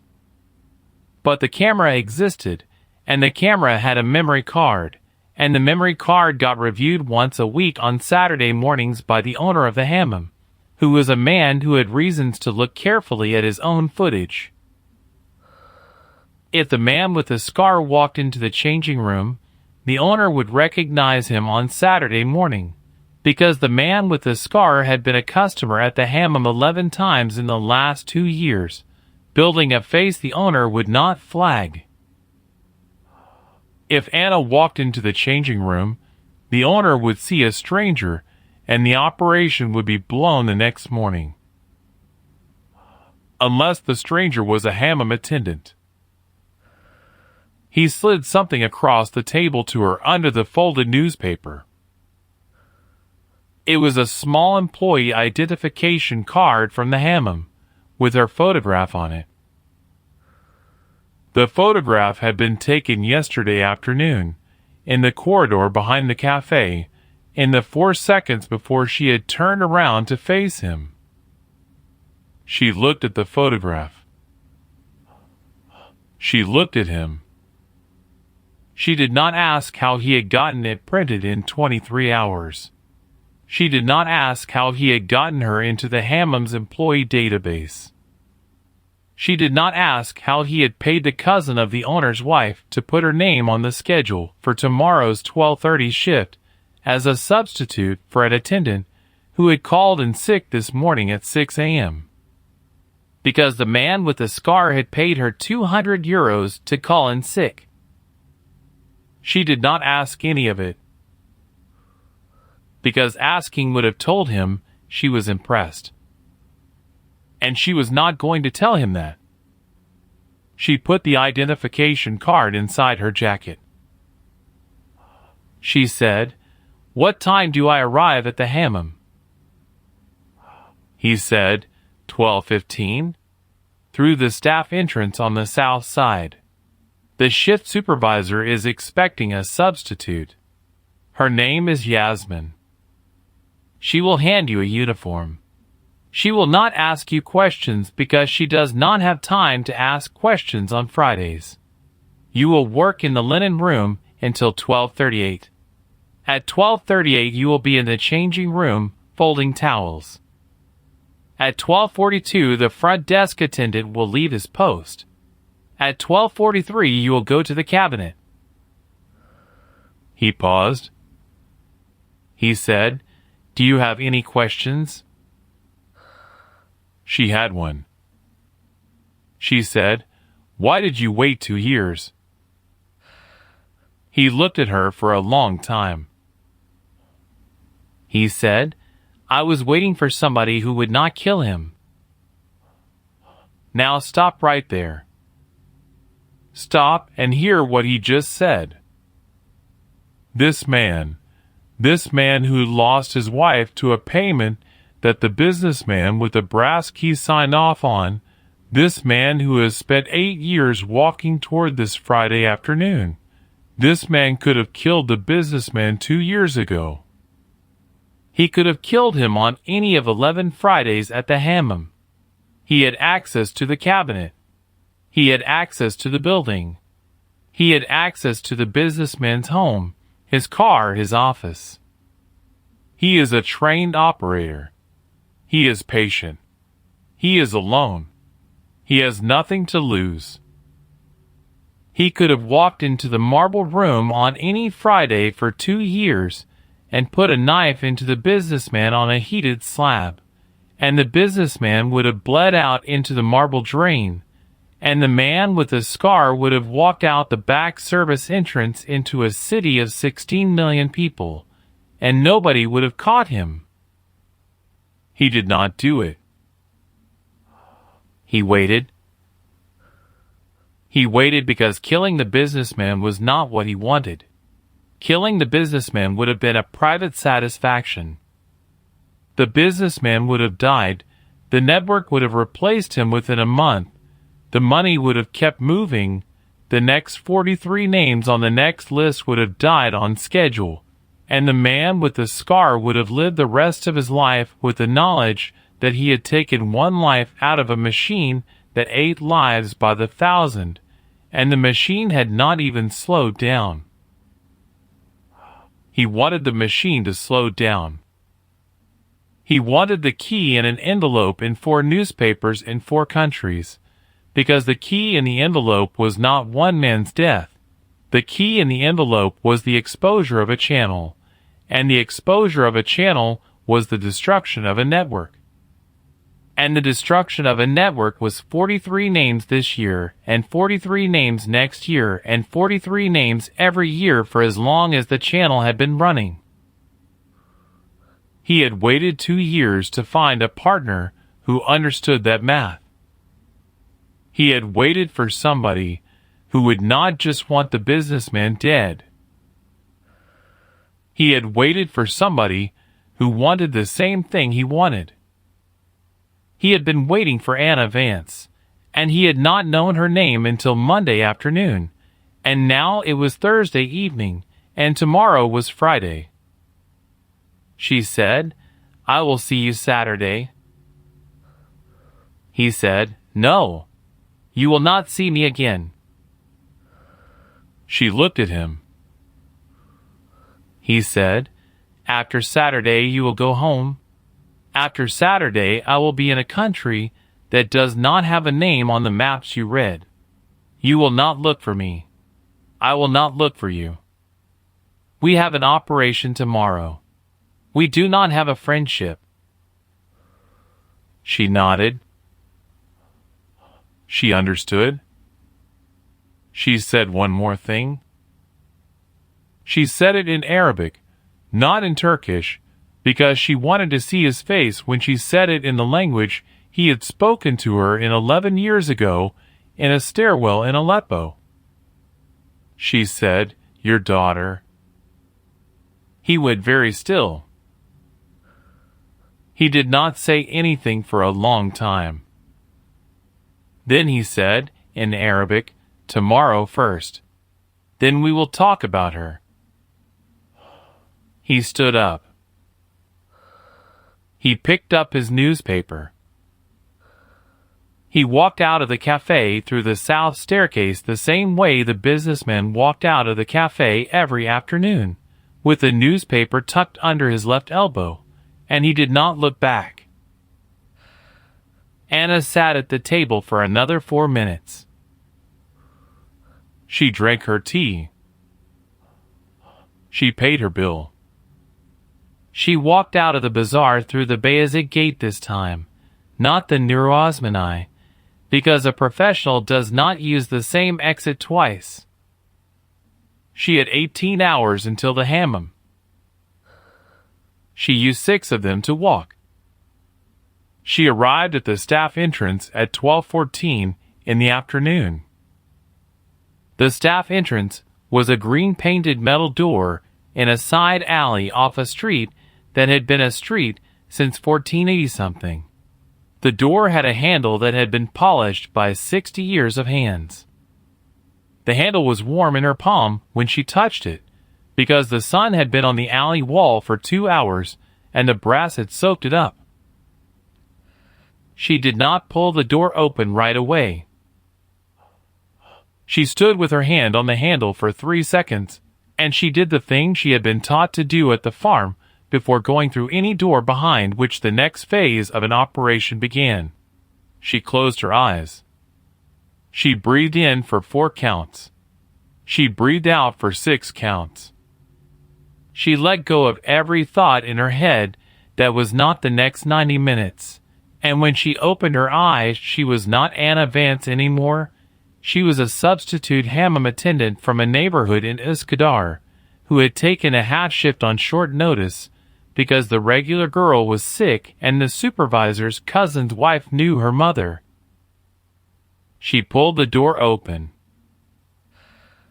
She walked inside. The smell hit her first. The smell of a place that had been a hammam for almost 5 centuries. The wet stone, the soap, the old wood, a particular kind of mineral steam that does not come off any of the surfaces no matter how often they are cleaned. The smell of a building that has been a single thing for a very long time. A woman was standing in the narrow corridor inside the door. The woman was 50-something, short, wiry, a blue cotton uniform with the hammam's emblem on the left breast. Hair pulled back under a white kerchief. She looked at Anna for 1 second. She said, in Turkish, "You are the substitute." Anna said, "Yes." The woman said, "Yasmin, I am the shift supervisor. Linens first. Folding. Through there. You will know what to do because there is only one thing to do. At 12:38, I will come and get you and put you in the changing room. The changing room, you fold the towels into the stacks, and you put the stacks on the shelves. You do not look at the men. You do not speak to the men. You do not exist in the changing room. You are furniture." "Yes?" Anna said, "Yes." Yasmin handed her a folded blue uniform and a white kerchief and pointed at a door on the right that said personnel on it in faded black lettering, and Yasmin walked off down the corridor without looking back, because Yasmin had 11 other things to do before 12:30, and a substitute who could not figure out how to put on a uniform was a substitute who was not Yasmin's problem. Anna went into the staff changing room. She put on the uniform. She tied the kerchief. She looked at herself in a mirror that had a crack running diagonally across it from the upper left to the lower right. The woman in the mirror was not Anna Vance. The woman in the mirror was a woman who folded towels for a living. Anna nodded at her once. She walked out to the linen room. 12:22. She folded towels. The linen room was warm and damp and smelled like the soap the Hammam used, which was a specific soap that they had been using since the 1940s, made by a family in a workshop in Edirne that supplied 7 hammams in Istanbul and no others. The towels came out of an industrial dryer the size of a small car, and they came out hot, and the work of folding them was the work of folding them quickly enough that they were still warm when they got stacked, because customers liked warm towels, and customers who liked warm towels came back on Fridays for 11 years. She folded towels. She kept her hands moving the way the woman next to her, a heavy-set woman in her 60s, who had been folding towels in this room since 1991, kept her hands moving. She watched the woman for the first 40 seconds, learned the fold, matched the rhythm, and after that her hands did the work without her thinking about it. Her eyes did something else. Her eyes went around the room. 3 exits. The one she came in. A second door at the back that opened onto the marble corridor that led to the changing room. A third door on the left that she did not know where it went, and would not have time to find out, and so she logged it as unknown, assumed hostile, and moved on. 2 security cameras. One in the upper corner over the dryer. One above the door to the marble corridor. Both of them were old. Both of them were the kind that the man with the scar had told her about. They fed monitors that nobody watched in real time. They wrote to a memory card. The memory card got reviewed on Saturdays. Saturday morning, by then, she would be in a different country. Her hands kept folding. Her watch was on her left wrist under the cuff of the blue uniform. She did not look at it. She did not need to. She had been counting since she walked through the green door. 12:36. Yasmin came through the back door of the linen room. She did not say anything. She tilted her head toward the corridor. Anna set down the towel she had just folded, picked up a stack of 8 clean towels from the shelf, and followed her out. The marble corridor was 4 meters long. The light in it was the kind of light that came through frosted glass set high in the wall, which meant it changed color every few minutes depending on what the clouds outside were doing. Right now, it was the color of weak tea. Yasmin stopped at a wooden door on the right. She opened it. She gestured Anna inside. The changing room. Yasmin said, in Turkish, almost a whisper, 10 minutes. Stacks on the shelves. Then leave. The linen room until 2. Anna nodded. Yasmin closed the door. Anna was alone in the changing room. There were 6 wooden cabinets along the back wall. They were the original cabinets. They had been built in 1870-something and refinished 4 times since, and each one had a small brass plate with a number on it, and each number corresponded to a regular customer, and the cabinet she was looking for was the 3rd one from the left. Number 3. The businessman's cabinet for 11 years. She put the stack of towels down on the bench in the middle of the room. She picked up the top towel. She walked toward the shelves on the right wall. She folded the towel. She put it on the shelf. She picked up the next towel. She kept her movements at the speed of an attendant who had 10 minutes to stack 8 towels. She did not look at cabinet number 3. She was counting again. The diversion would happen at 12:42.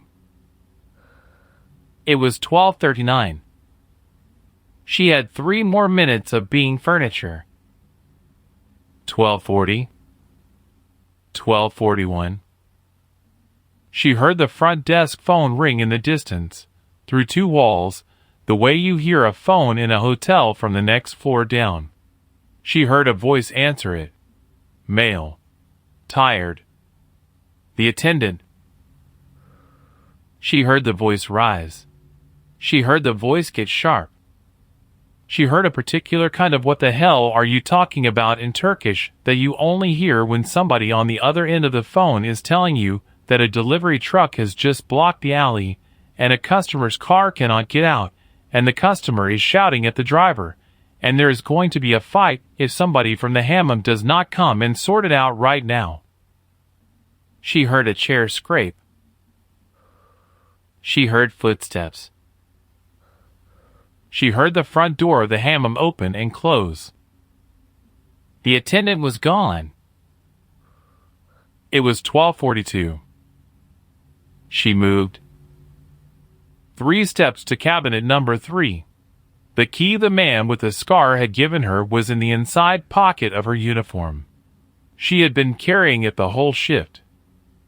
She got it into the lock on the first try because she had practiced the motion 18 times in the apartment in Sahanger at 5 in the morning with a similar lock on a similar cabinet that the woman in the lavender cardigan had in her own kitchen. And the man with the scar had known the cabinet existed and had arranged for Anna to have access to it overnight in a way that Anna had not asked questions about. The lock turned. The cabinet opened.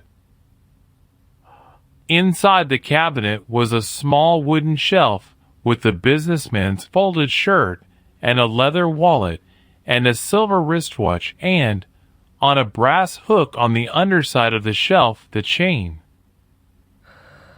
The chain was thin. The chain was warm. The chain had been around a man's neck 20 minutes ago, and the body heat was still in it. The key was on the chain. She lifted the chain off the hook. She undid the clasp at the back the way she had been taught. One hand on the small end, one hand on the receiving end, a quarter turn and a pull. She slid the brass key off the chain. She held the key in her left hand. She reached into the right pocket of her uniform with her right hand and took out a small flat case the size of a deck of cards. She opened it. Inside the case was a block of polymer compound the color of pale clay, in a metal frame that held it flat. She pressed the brass key into the polymer with steady, even pressure. She counted 4 seconds. She lifted the key out. The impression was clean. She closed the case. She put the case back in her right pocket. She slid the brass key back onto the chain. She did the clasp at the back the way she had undone it, in reverse. She hung the chain back on the brass hook on the underside of the shelf. She closed the cabinet. She turned the key in the lock. She took the key out of the lock. She put the key back in her inside pocket.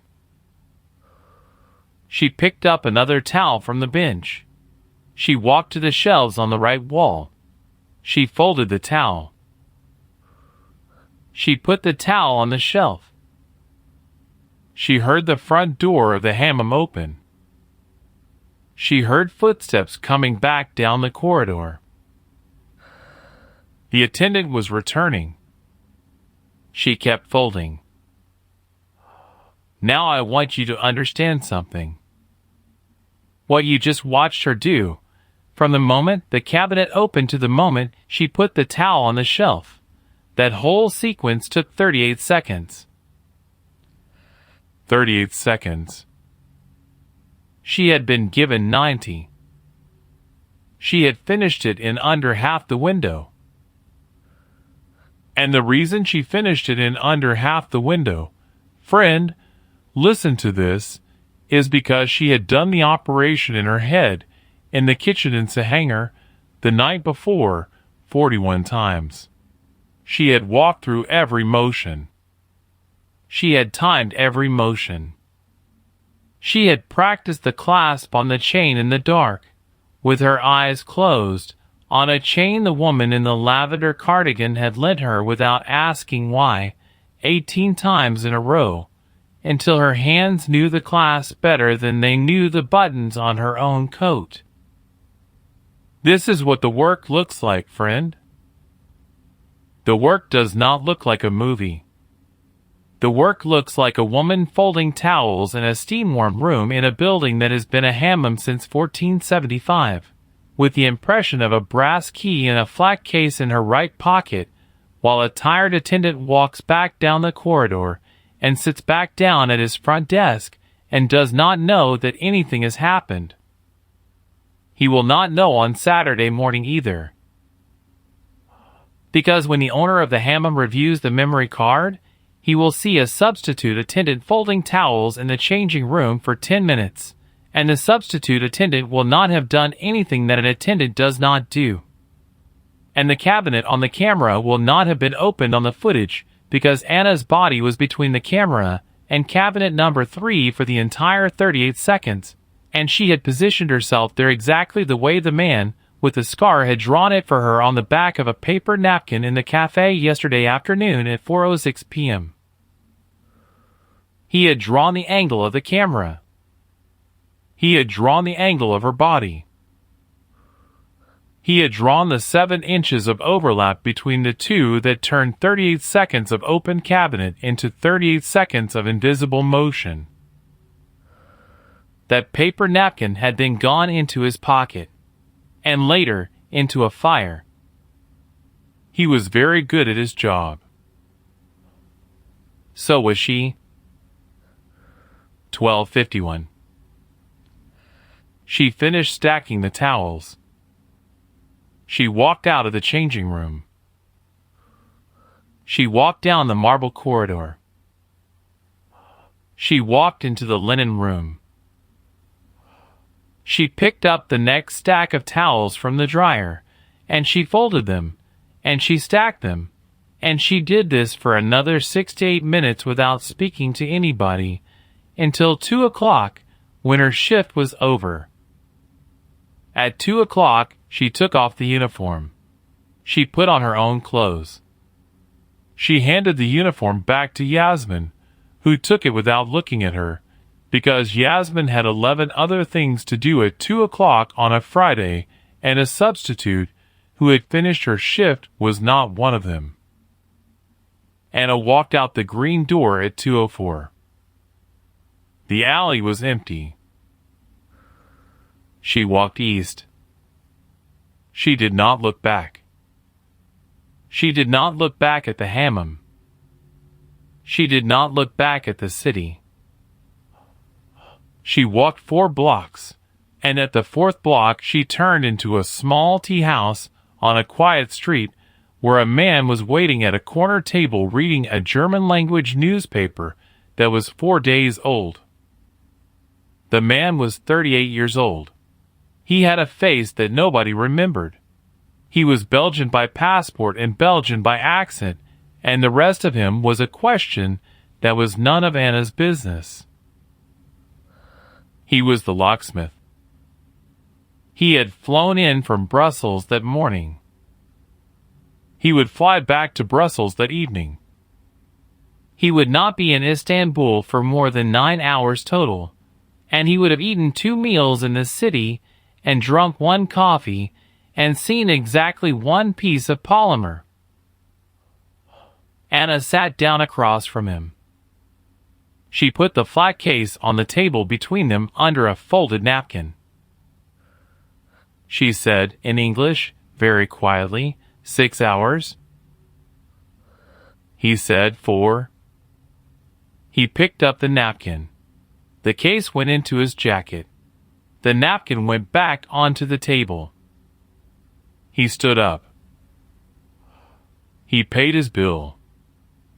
He walked out of the tea house and turned left toward the tram stop, and Anna watched him go through the window for 8 seconds, and then she looked down at her own tea, which she had not ordered yet, and she signaled to the waiter, and she ordered a tea, and she drank it slowly, because for the first time in 4 days she did not have anywhere she had to be.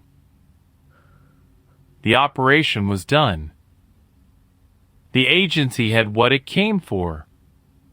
Or it would, in 4 hours, when the locksmith in Brussels cut the key from the impression and another officer, Anna, would never meet fluid to Zurich and opened a box in a private bank and photographed everything inside it, and put it back the way they found it.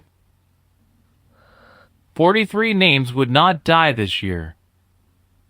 The defector in northern Syria would live another season. Anna had done her job.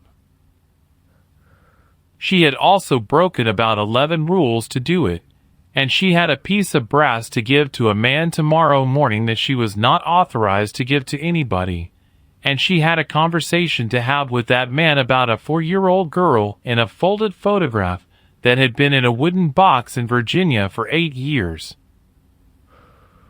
But the operation was done.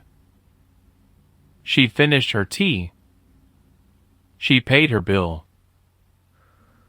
She walked back out into the afternoon. She had 1 more day in Istanbul. She had 1 more conversation to have. And then she was going home. She slept 7 hours that night. It was the first time in 4 days she had slept 7 hours, and she slept them in the room at the end of the hall in the apartment in Sahanger, with the brass key in a small envelope under her pillow, and the wooden chair pushed against the door, and the window open 2 inches because the fig tree outside the window had been making a sound in the wind as she found. For reasons she did not examine, calming. She did not dream. Or if she dreamed, the dream did not stay with her. She woke at 6:40 in the morning to the smell of coffee from the kitchen, and she got up, and she dressed, and she walked down the hall and found the woman in the lavender cardigan at the kitchen table with 2 small cups in front of her, one of them already poured. The woman pushed the second cup across the table. She said, in Turkish, "You are leaving today?" Anna said, "Yes." The woman nodded. she said. You will not come back. Anna said, No.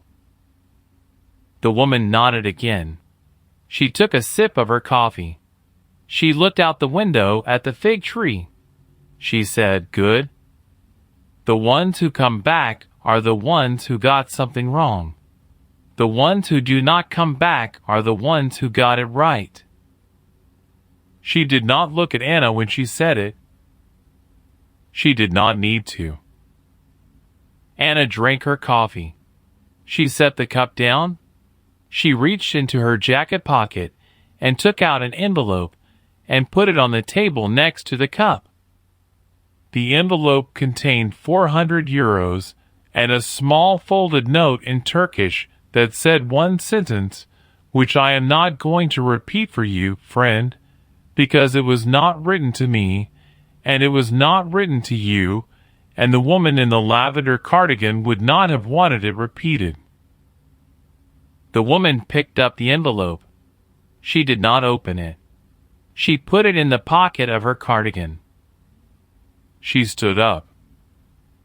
She walked Anna to the door. She unlocked the brass bolt.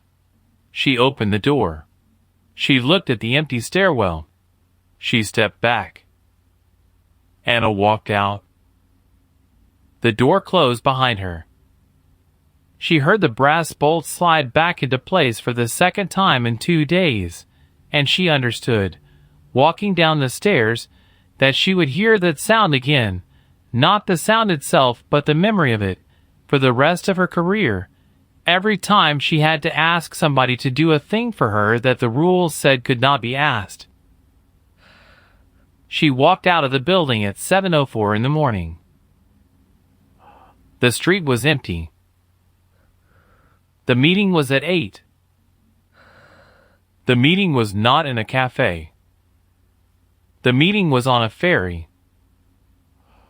The 7:30 ferry from Carrick to Üsküdar, crossing the Bosphorus, 22 minutes one way, leaving on the half hour, full of commuters on a Saturday morning who were headed to the Asian side for a half day of weekend work or to see their mothers, or to do the things that people in a city of 16 million do on a Saturday morning when they have somewhere to be. She bought a token at 7:26. She walked onto the ferry at 7:28. She went up to the upper deck. She found a bench on the eastern side, away from the prevailing wind, facing the Asian shore. She sat down.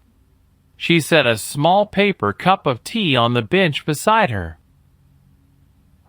The ferry pulled away from the dock at 7:30 exactly. The man with the scar sat down beside her at 7:32. He had come from the lower deck. He was wearing a different coat than the day before. He had a small canvas bag over his shoulder.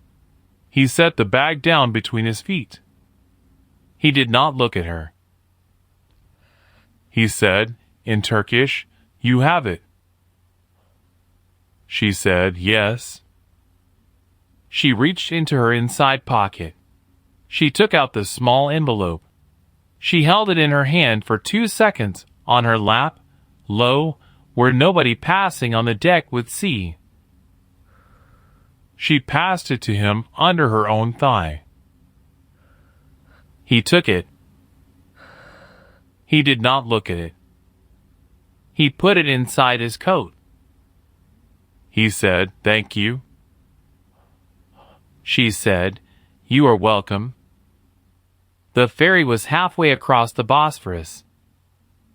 The wind was coming off the water at about 15 knots. The city behind them, the European side, with the minarets and the domes and the towers of new banks and old empires, was the city she had come to 4 days ago, and she was looking at it now over her left shoulder as it got smaller, and she understood that she was not going to see it from this angle again for a long time, possibly ever. And she let herself feel that for about 3 seconds before she put it away. The man with the scar took a long breath. he said, in Arabic. You asked me yesterday about my daughter. Anna said, in Arabic, yes. He said, I will tell you now. He did not look at her while he told her. He looked at the water. He said, in the spring of 2015, when the neighborhood was leveled, my wife was at home with our daughter. The building they were in had a basement. The basement had been used as a shelter for the building since 2013. There were 41 people in the basement that afternoon. The building came down on top of the basement. The basement held. The people in the basement were alive, but they could not get out, because the staircase was blocked and the emergency exit was blocked, and the building above them was on fire. He said, the fire burned for 9 hours. He said, of the 41 people in the basement, 11 survived. They were brought out by a civil defense team on the morning of the second day, through a tunnel that the civil defense team dug from an adjacent basement that was no longer connected to a building. He said, my wife was not one of the 11. He said, my daughter was. Anna did not move. She did not breathe. She sat on the bench on the ferry on the upper deck on the eastern side, and she did not move for a long time, and the man with the scar did not look at her, because he understood that the only way to give her this information was to give it without watching her receive it. He said, she was 4 years old. The civil defense team took her to a hospital in a neighborhood 3 kilometers west. The hospital was full.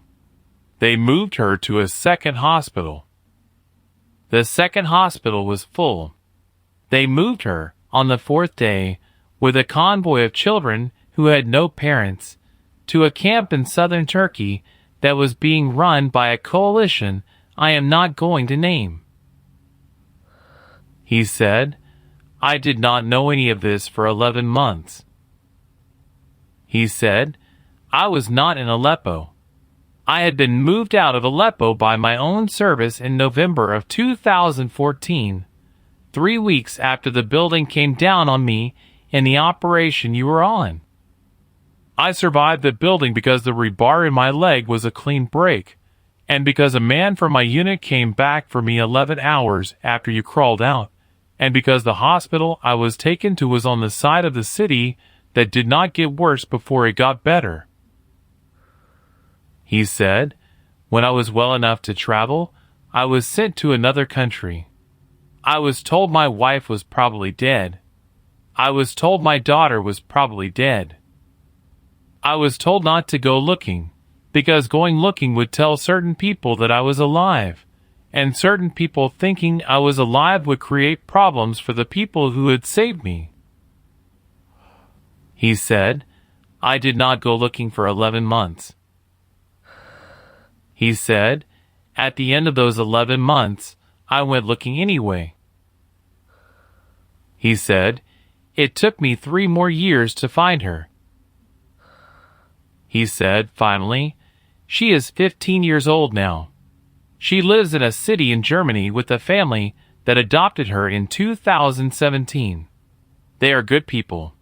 She does not remember me. She does not know my name. She does not know her own real name.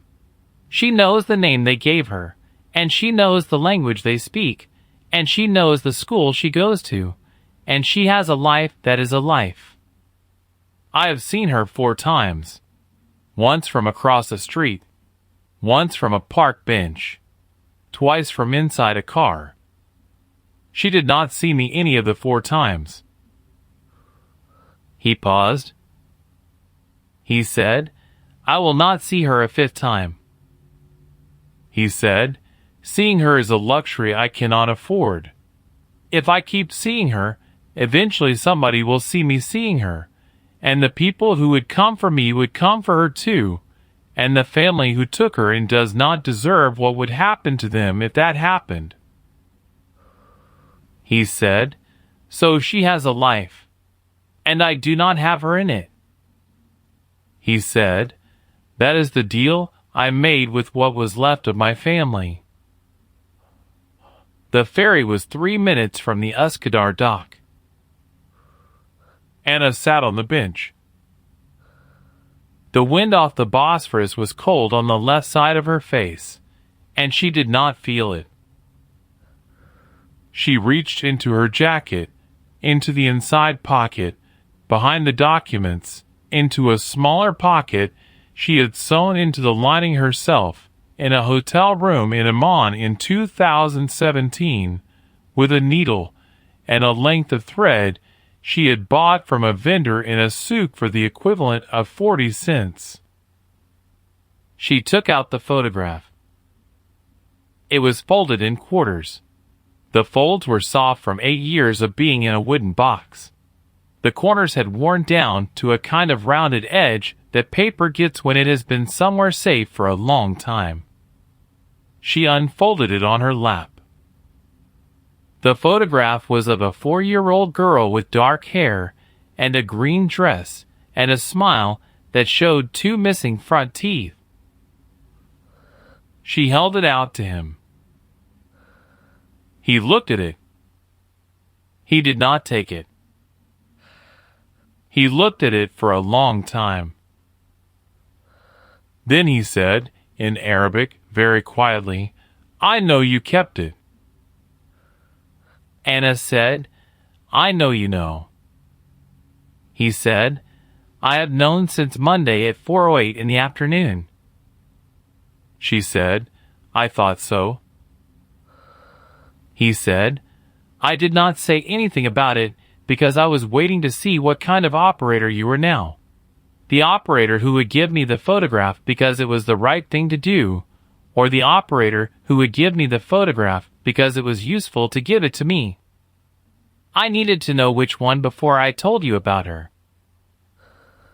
He said, "You did not bring it up yesterday in the cafe. You did not bring it up when you arrived this morning. You did not bring it up when I handed you the bag. You are bringing it up now, after I told you she is alive, and after I told you she has a life, and after I told you I will not see her again." He said, "You are bringing it up because you understand it is mine." He said, "That is the right answer." He reached out. He took the photograph from her hand. His hand was steady when he took it. He looked at the photograph for another long moment. He folded it back into quarters. He put it inside his own coat, in a pocket on the left side over his heart, which was where she had been carrying it for 8 years, because she had carried it on the left side over her heart on purpose, because that was where her mother carried photographs of her own dead, and Anna had learned from her mother how a person carries the people they could not save. He said, "Thank you." She said, "I am sorry I did not give it to her." He said, "You could not have given it to her. The neighborhood was already gone by the time you would have been able to go back. You did the right thing keeping it. You did the right thing not throwing it away. You did the right thing giving it to me today." He said, "You did the right thing." She did not say anything. She did not say anything because if she had tried to say anything, she would have made a sound that Anna Vance did not make in public, and she had not made that sound in 6 years, and she was not going to make it on a ferry crossing the Bosphorus on a Saturday morning in front of a man she was never going to see again. She looked at the water. The ferry was a minute from the dock. He said, "I want to tell you one more thing." She said, "Yes." He said, "Her name is Layla." He said, "The name she has now is a German name, and I will not say it. But the name her mother gave her at the hospital in Aleppo on the day she was born is Layla. I have not said that name out loud in 5 years. I am saying it now because somebody else should know it. Somebody who is not me. In case something happens to me. He said, "You are the only person in the world outside of Layla's mother and a hospital registrar who is now dead who knows her name." He said, "Keep it." Anna said, "I will keep it." He said, "Thank you." The ferry hit the dock. The deck shook the way ferry decks shake when they touch wood. People around them stood up. The man with the scar stood up. He picked up his canvas bag. He looked at her one time, not for long, and he nodded, and he walked toward the staircase that led to the lower deck. He did not look back. He walked off the ferry into the crowd at the Üsküdar terminal at 7:53 in the morning, and he turned right, toward the buses, and within 40 seconds he was lost in a crowd of 500 people, and Anna stayed on the ferry, on the bench, on the upper deck, because the ferry was going back to Carrick on the 8 o'clock return, and she was going to be on it. She sat on the bench. She did not cry. She sat on the bench for the full 22 minutes of the return crossing, and at 8:25 she walked off the ferry on the European side, and she walked through the morning crowd at the Carrick terminal, and she got into a taxi, and she went back to her hotel in Sultanahmet, and she packed her bag, and she checked out at 9:40. And she was on a plane to Frankfurt at 2:15 in the afternoon.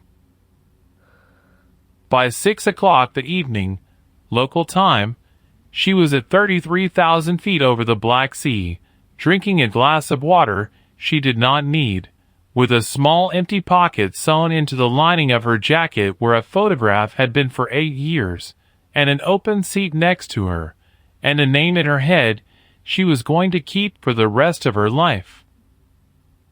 Layla. She closed her eyes. She slept until Frankfurt. She landed at Dulles at 4:18 in the afternoon, local time, on a Sunday. She had been awake for most of 19 hours. She had eaten one meal on the plane that she did not finish, and she had drunk 3 glasses of water she did not need, and she had not said more than 12 words to anybody since Frankfurt because the man in the aisle seat had been a talker, and Anna had learned a long time ago that the answer to a talker on a long flight is a book held up between you and them at a particular angle that says, in a language all talkers understand, not today.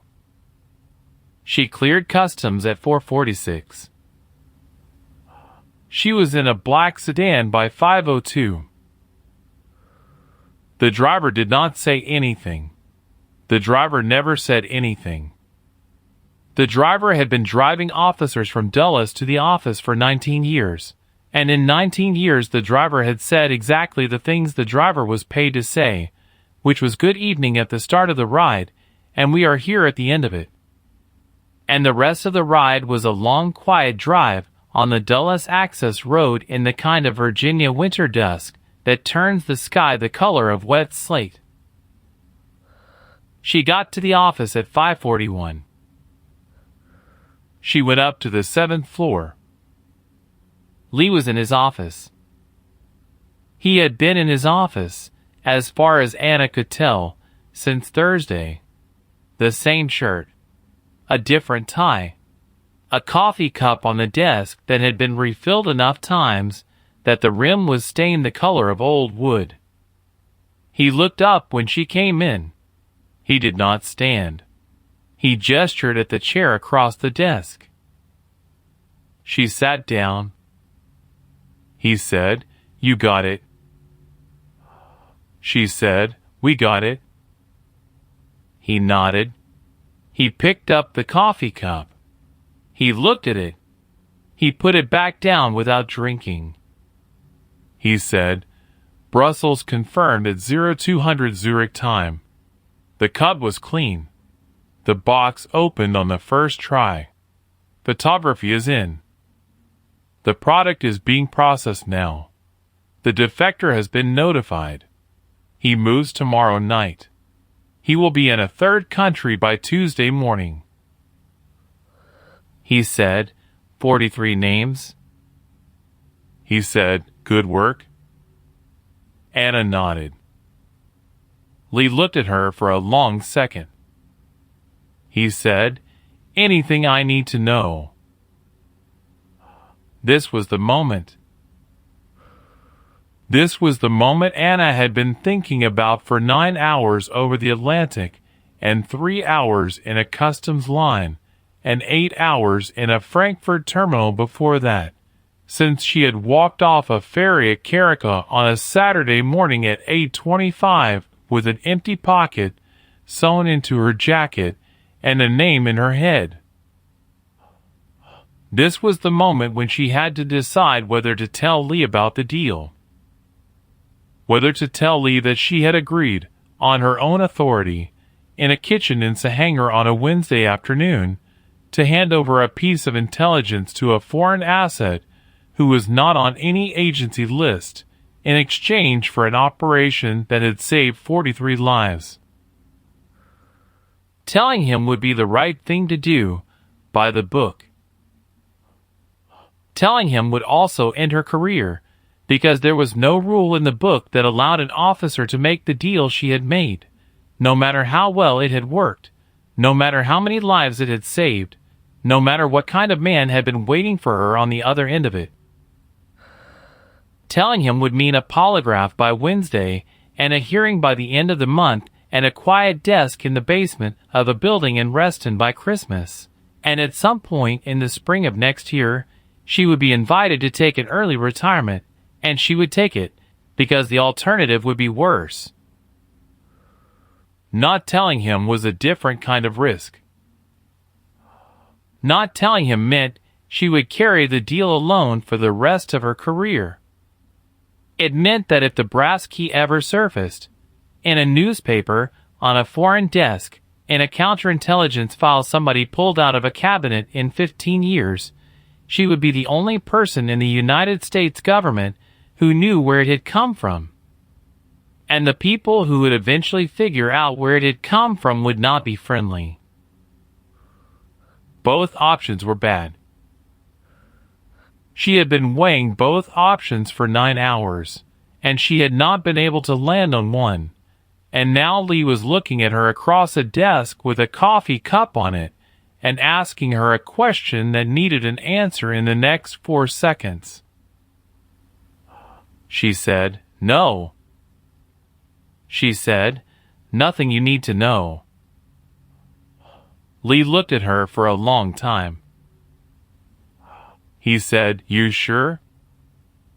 She said, "I am sure." He nodded. He picked up the coffee cup. He drank from it. He set it back down. He said, "Go home, Vance. Sleep. I want you back here Tuesday for the debrief. The full debrief. Bring everything." She said, "Yes, sir." She stood up. She walked to the door. At the door, with her hand on the handle, she stopped. She did not turn around. She said, "Sir?" Lee said, "Yes." She said, "If anything ever comes back on this, on me, I want you to know it was my decision. All of it. No one else." There was a long quiet in the office. Then Lee said, very softly, "Anna." He had never called her by her first name before. In 4 years of working under him, in 7 operations, in 40-something briefings, he had called her Vance, and twice he had called her Officer Vance, and now, for the first time, on a Sunday evening with a coffee cup on his desk and a tie he had worn for 3 days, he called her Anna.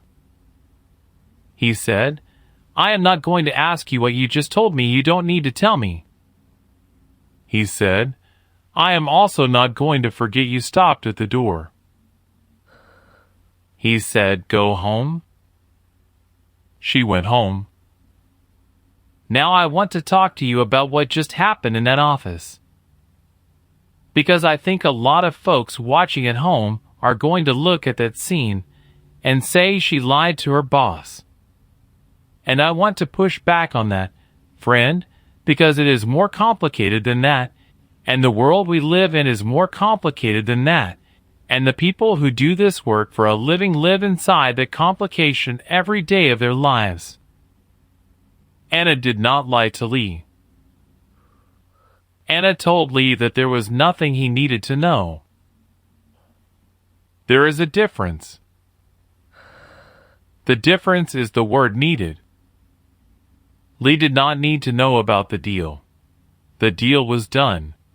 The asset was gone. The brass key was in a vault in Brussels.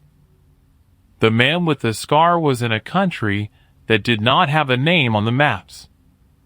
The operation had succeeded beyond what the agency had paid for, and the only cost of that success, the only cost, was that one foreign operator now had access to a piece of intelligence that he had earned through his own work on his own ground, with his own life on the line for 2 years. Lee did not need to know about that, because if Lee knew, Lee would have to do something about it. And the only thing Lee could do about it would be bad for Anna, for the deal, for the people the deal was protecting, for the next operation, for the next defector, for the next 43 names. What Anna did when she stopped at the door was to tell Lee something else.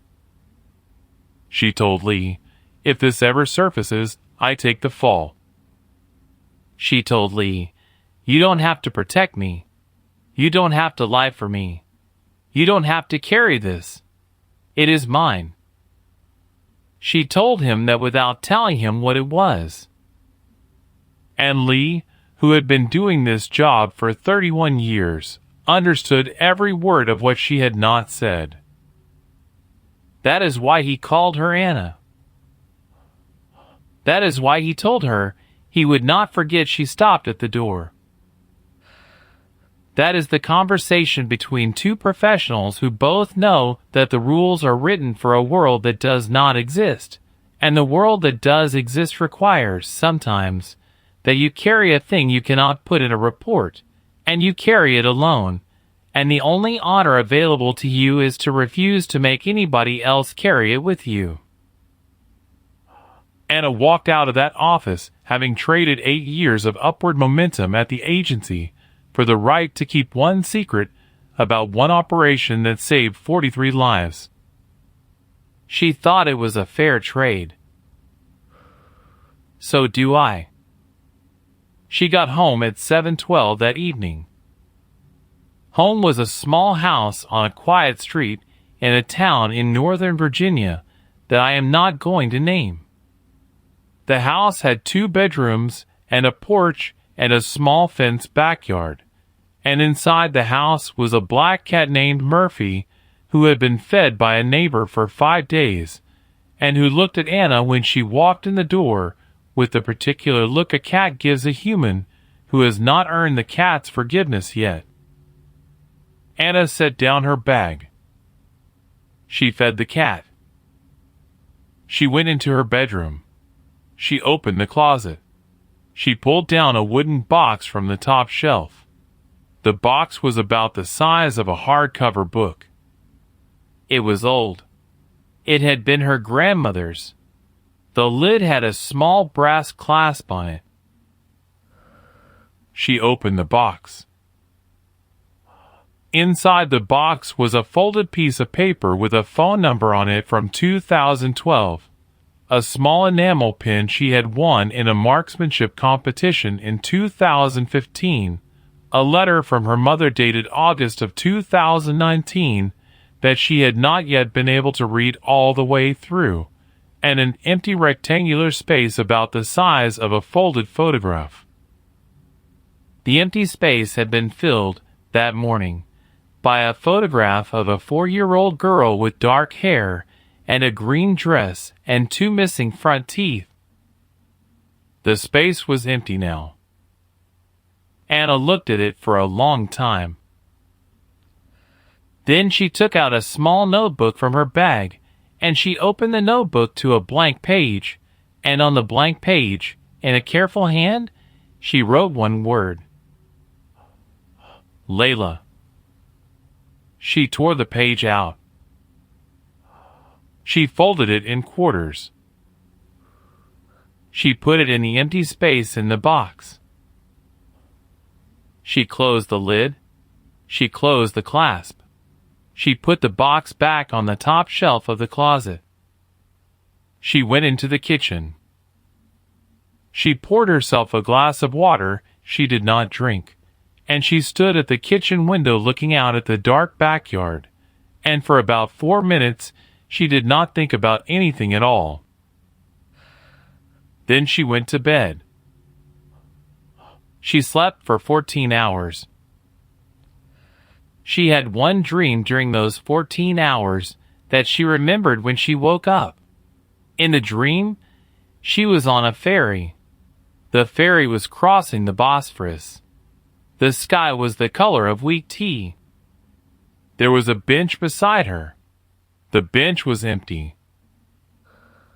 She woke up at 9:20 in the morning on Monday, and she made coffee, and she fed the cat, and she sat on her porch in the cold November sun, and at 11 o'clock she got dressed, and she drove to the office, because the work does not stop.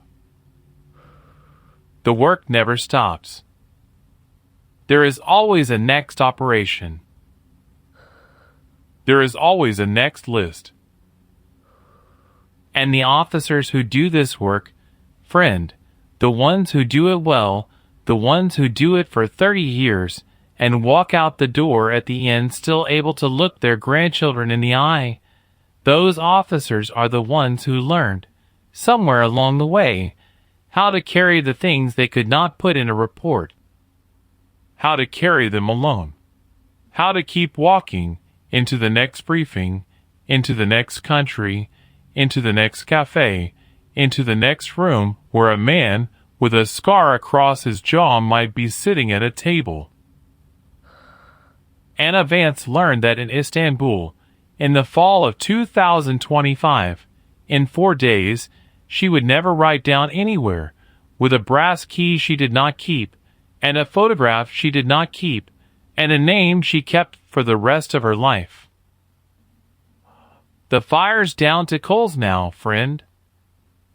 Bishop's gone home. Maggie's still asleep. The bottle's about 2 fingers shy of empty, and I'm not gonna pour another one because I'm an old man and I've got to get up in the morning, same as you. I want to tell you something before you go. I never met Anna Vance. The story I just told you, I told you the way it was told to me, by a man who knew a man who was in a position to know. The names are not the real names. The dates are close, but not exact. The hammam in Semperlitas is a real hammam, but it is not the hammam in the story, and if you go looking for it, you will not find it, and that is on purpose, because the kind of building where this kind of work gets done is not the kind of building that needs tourists with cameras showing up on a Friday afternoon asking about the cabinet at the back of the changing room. What is true is the shape of it. What is true is that there are people, right now, tonight, while you are watching this on a couch in Ohio, or in a kitchen in Glasgow, or in a barracks in a country you didn't pick, there are people right now sitting in cafes in cities you have never been to, drinking tea they don't want, looking at men across tables who they cannot trust and cannot afford not to trust. making deals that are not in any handbook, carrying things they cannot write down. And the only reason most of us get to sleep at night is because those people are doing what they are doing instead of what they would rather be doing, which is sitting on a porch like this one with a fire, and a dog, and a glass of something brown. A lot of them will never get the porch. A lot of them will work their whole lives and walk out the door, and a year later somebody will find them in an apartment in a town nobody has heard of. And the obituary will say retired civil servant, and that will be that. Anna Vance, the real one, whoever she is, wherever she is tonight, Anna Vance got the porch. She made it home. She is 51 years old now, by my count, and she is somewhere in this country, and she has a dog and a garden and a quiet life. And she still has that wooden box on the top shelf of a closet, and inside the box is a folded piece of paper with one word on it, and that word is the only proof in the world that a man with a scar on his jaw once had a daughter, and that the daughter is still alive, and that somebody who is not him remembers. That is worth a story, friend. That is worth me sitting up till midnight to tell it to you. I appreciate you sitting with me. If you got something out of tonight, you know what to do. Hit the like. Hit the subscribe. Drop a word in the comments. Tell me a name you have kept for somebody else, if you've got one. You don't have to say what it is. Just tell me you've got one. I read every comment. I don't answer most of them, because the algorithm hates it when I do, but I read them. Take care of the people who let you in. Take care of the people you let in. And if you ever sit down at a table in a cafe in a city you don't know, and a man with a scar sits down across from you and slides a key across the table, friend, I hope you know which kind of operator you are. I hope you are the kind who keeps the photograph. Sleep well. The porch will be here next week.